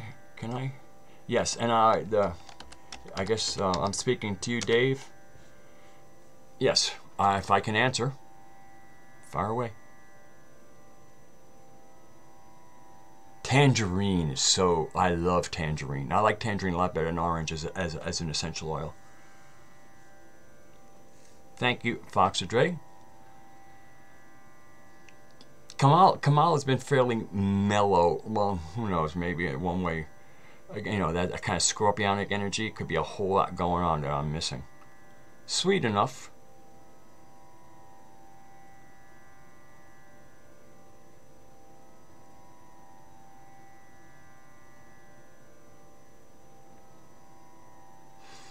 But generally, like during the winter, like especially in this room, I wouldn't want to have to open my windows, so I'll use copal and frankincense and myrrh together. Myrrh clears, but it kind of almost leaves a vacuum.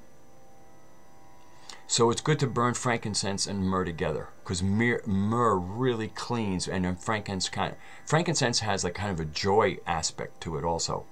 So it's kind of like myrrh will clear out the nasty, and frankincense will provide the joy.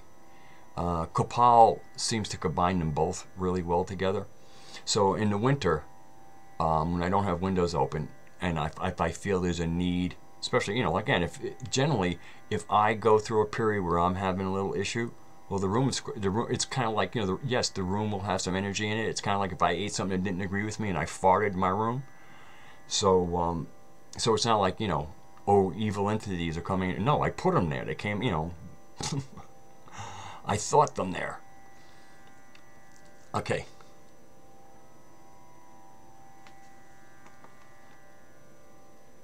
Ooh, thank you very much, Foxtrey. I love all the stuff you're putting there.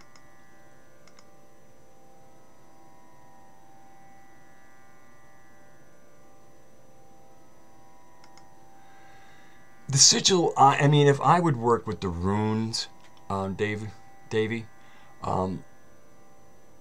I don't know if they still have the runic workbook, but I bought the runic workbook, I think, in 1988, so I don't know.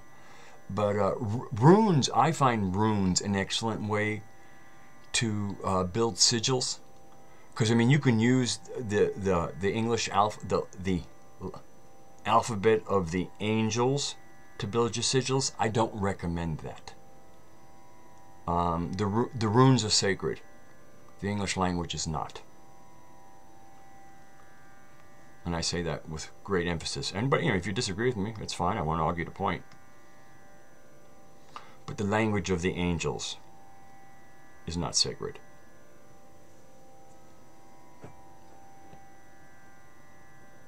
Hey, Vernon, thanks for popping in. Oh, that's right. My TV cup.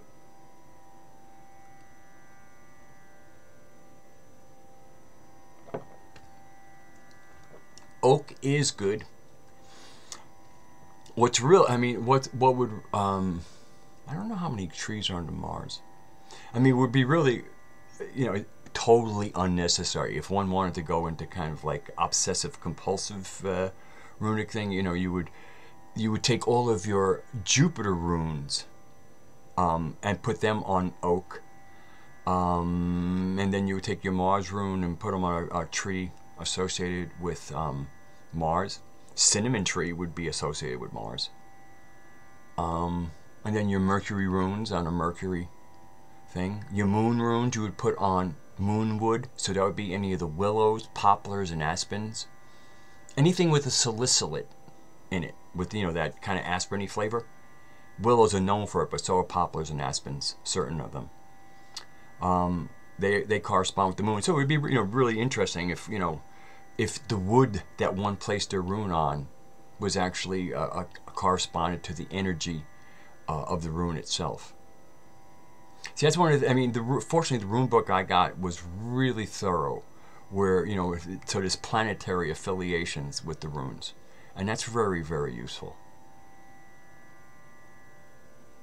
Yeah, all right, yeah, but still, the, you know, oak is a sacred tree to the Druids.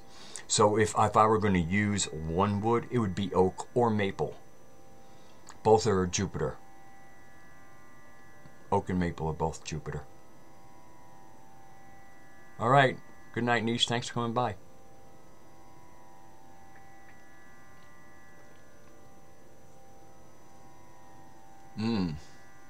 Oh, the Covenanters.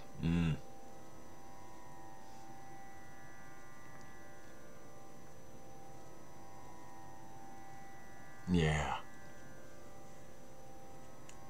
I mean, trees is one of the one of the most magnificent, you know, obviously living. I mean, some things are, you know, everything's animistic. Some things, you know, rocks are not so obviously alive until you kind of connect with them and you realize, oh yeah, you are going on here.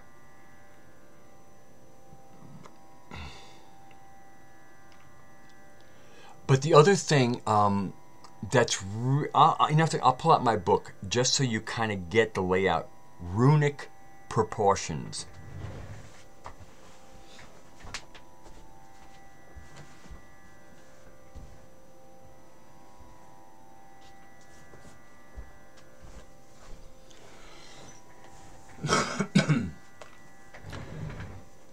I mean, if you're using the runes as an alphabet, because their first purpose was not as an alphabet, but because they had sound. It's kind of like the ogum, or the ohm.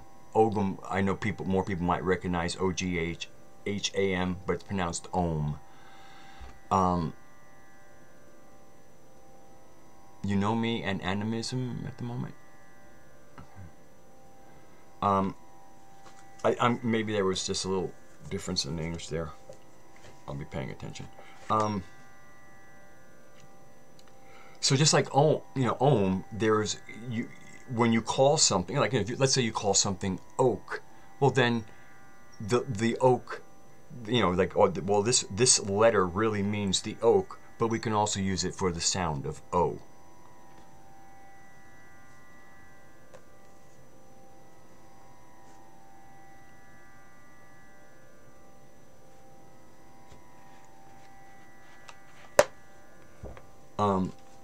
Yeah.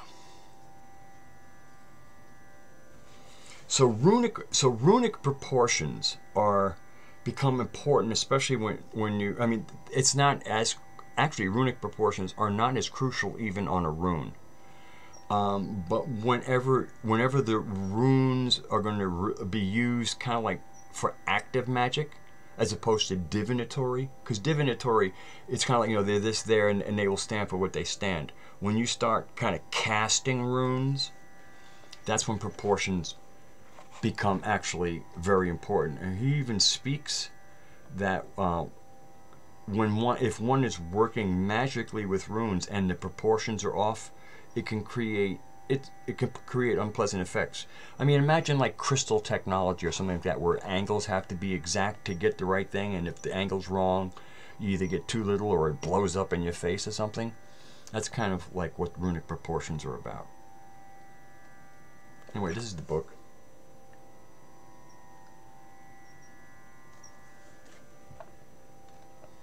Okay, runic proportions.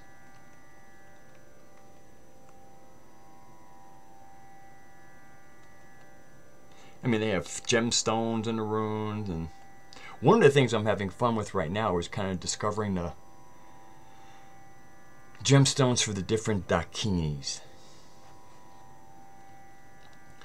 It was interesting when I have my dakinis that that I've kind of selected, and they're selecting me. Iseti is a great ranch. It's too bad. Well, Iseti's a great ranch. I'll leave it there. Runic proportions.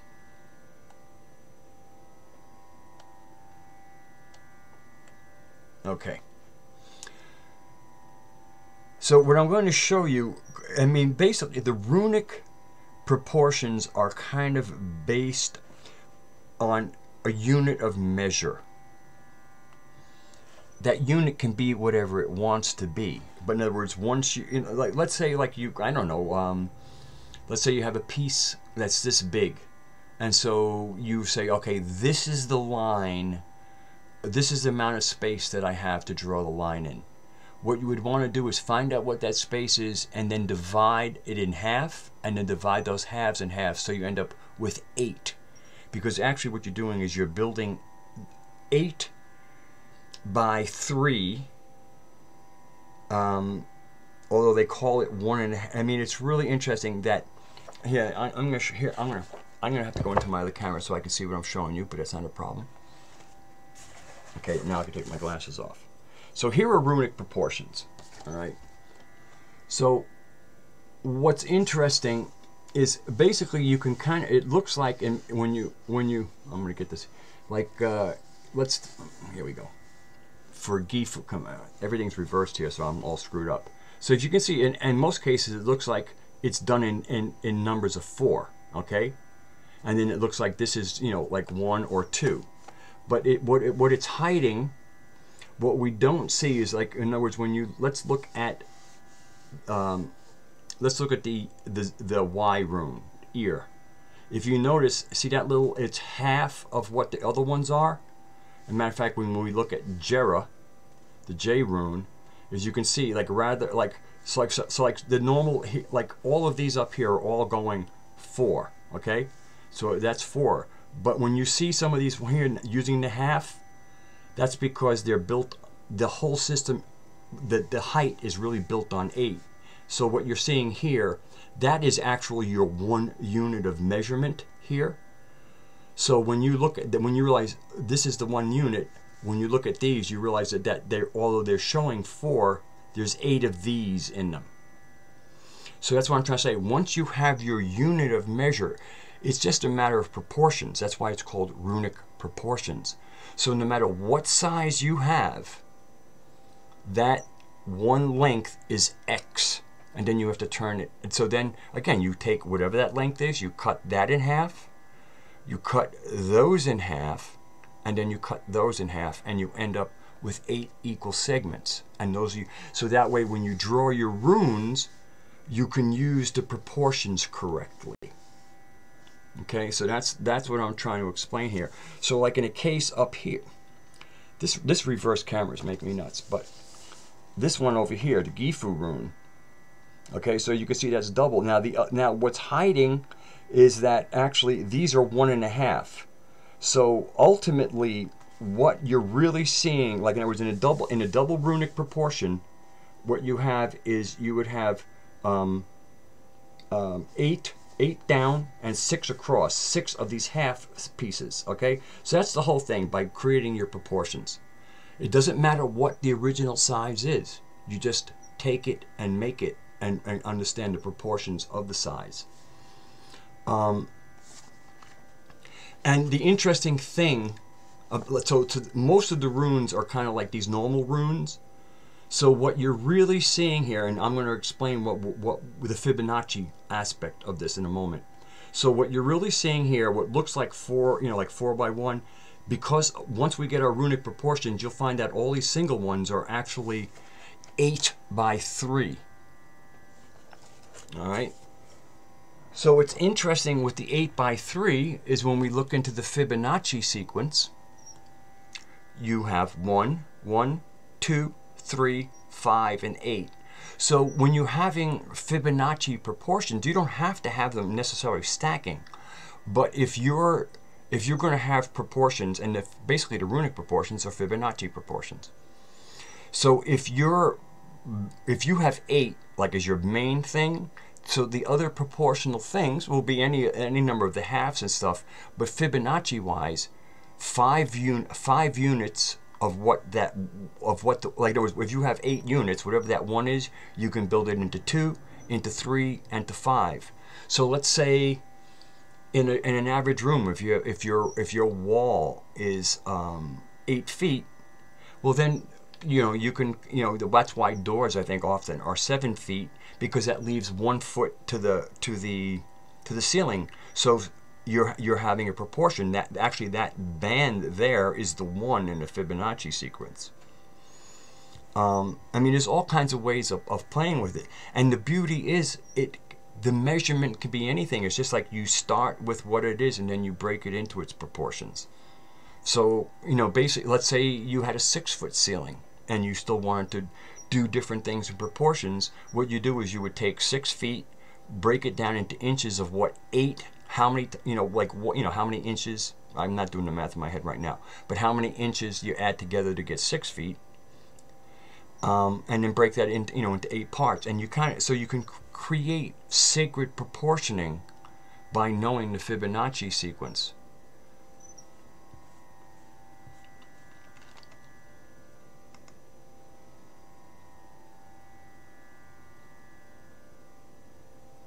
Well, I was simplifying it. Again, it's only one thing and you divide it. It is really simple.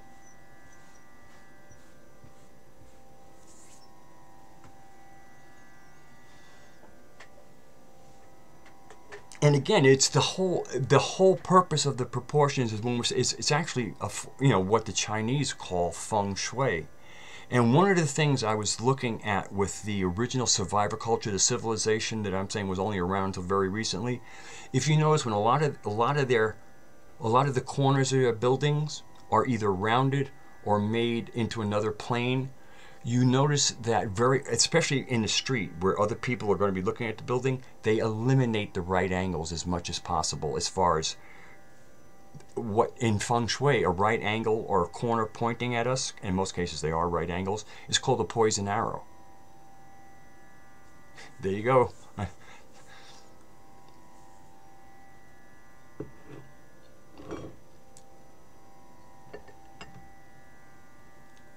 Thank you, Beebs.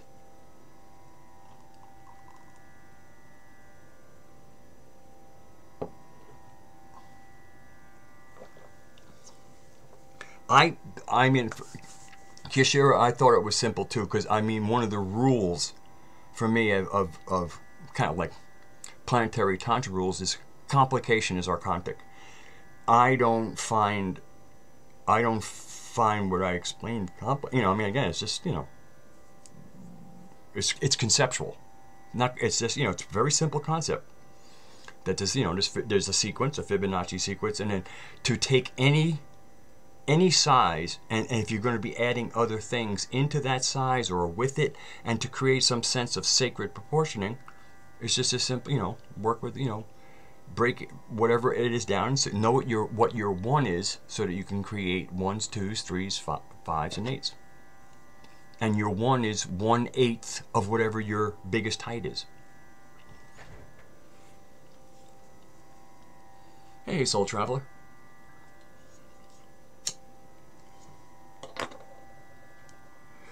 But it is, a form of abstract thinking, but that's what humans are good at.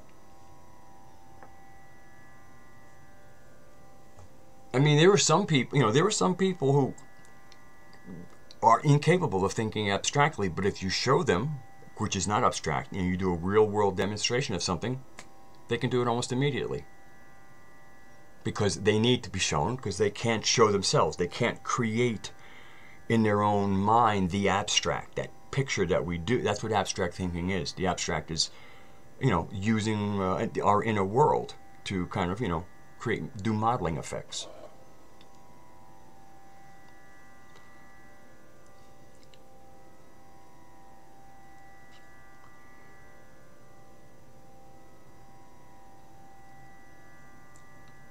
Oh man, I yak so much I didn't realize I've been going for 2 hours now, and I usually this has been the first 2 hour stream I think I've done in a week, you know, a few streams.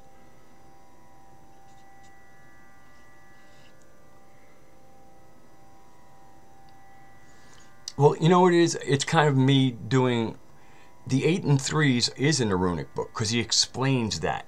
What looks like, you know, he explains that what looks like 4s and like a 1.5 is actually an 8 and a 3.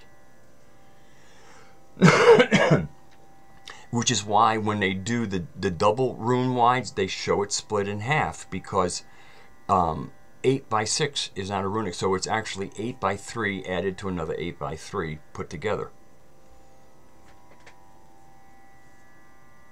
Oh really, Soul Traveler? Well, if you can either share it with us all, or if you want to, or if you just want to tell me that, fine. And also you can use radagast@gmail.com if you care to share privately. I hope you can find it. And again, you know, these are the kind of things that go through my mind at sleep. I think I had read the runic proportions, and then all of a sudden I started realizing the Fibonacci sequence and how it can be used in space. You know, how it could be used to like kind of feng shui a room. You know, like basically, like I have a dresser in my room. I think it might be 5 feet tall, but a 5-foot dresser in an 8-foot high room would be kind of sweet. It would be feng shui like. You know, it would have a Fibonacci or sacred proportion. And I really believe when we're sitting surrounded by stuff, proportions have an energetic influence on us, and the sweeter we can make it, the more natural. Again, nature follows the Fibonacci sequence. So if we start decorating and using those kind of sequences, even though it's no longer in nature, we're keeping the song of nature alive through that kind of proportioning. I hope that made sense.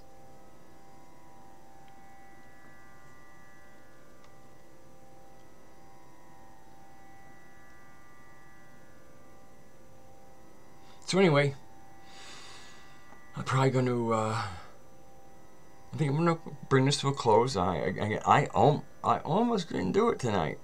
And I didn't cover the Thunderbird formation, but I want to be really juiced for that. Oh, that's cool. I like that. I hope it was prophetic. I'm going to intend that it was prophetic, because that's what I want to be doing. I want to be playing out. Ooh,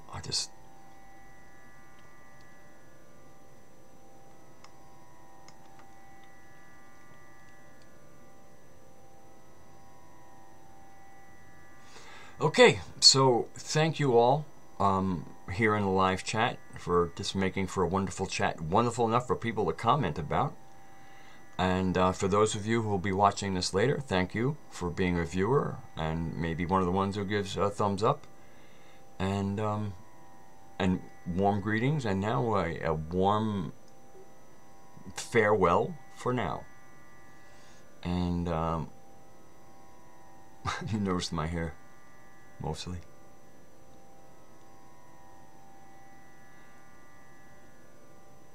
So, and thank you again. Thank you, everyone.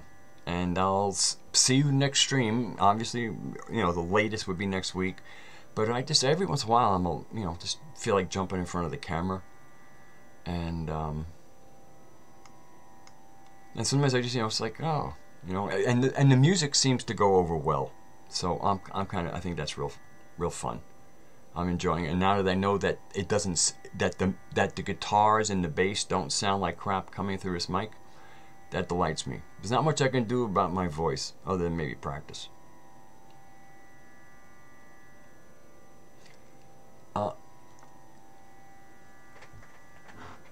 Here, I mean, I'll send you an email. It's Runic Proportions. Again, I don't know. I hope it's still in print. The Runic Workbook. The Runic Workbook. And I like, some some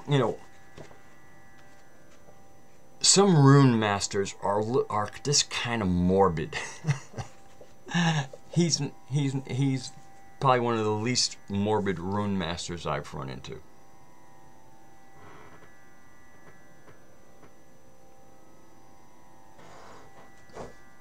Oh, okay. Well, let's see about trying to make that happen, Davey.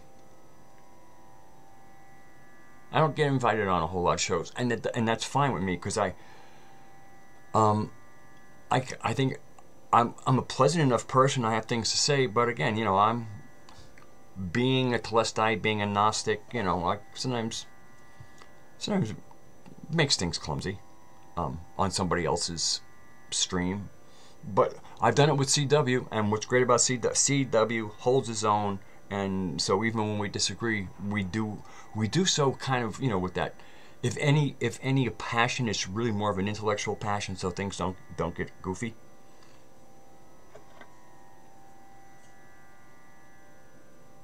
I have that one too, and I have a bunch of them. And a lot of I find a lot of the rune masters just a little dreary.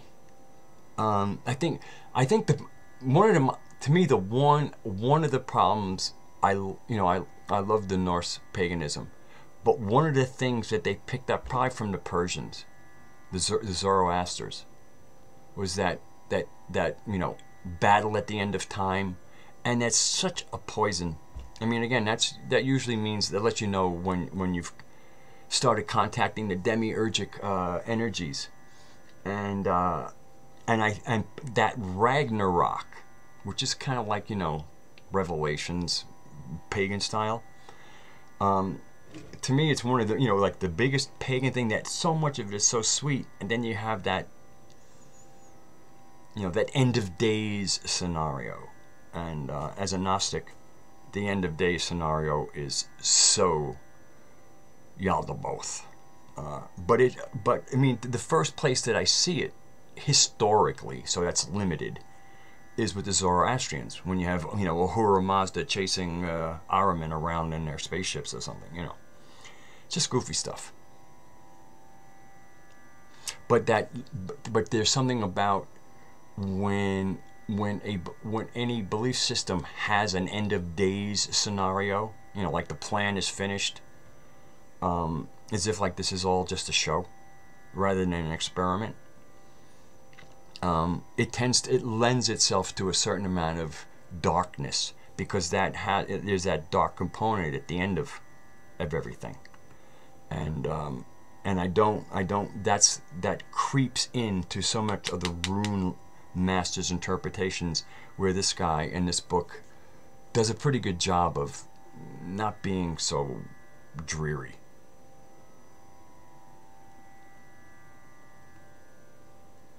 Okay, so I think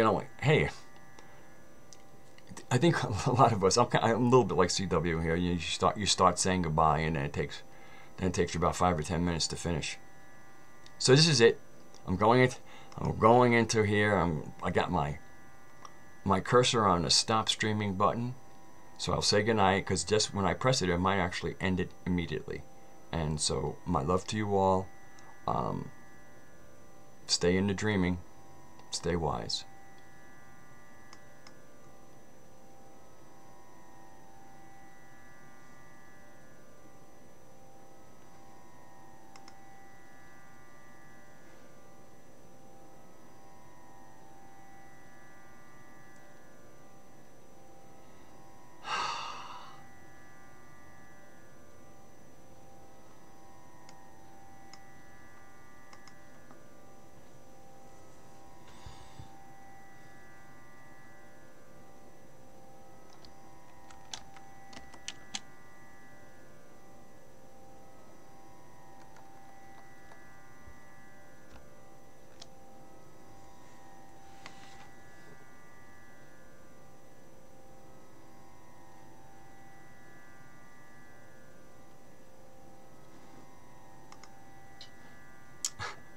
I'm sitting here thinking I stopped streaming, and I'm thinking, how come I'm still online? It's because it didn't work. So, so I apologize for the silence and just kind of like farting around on here. Now I will stop streaming.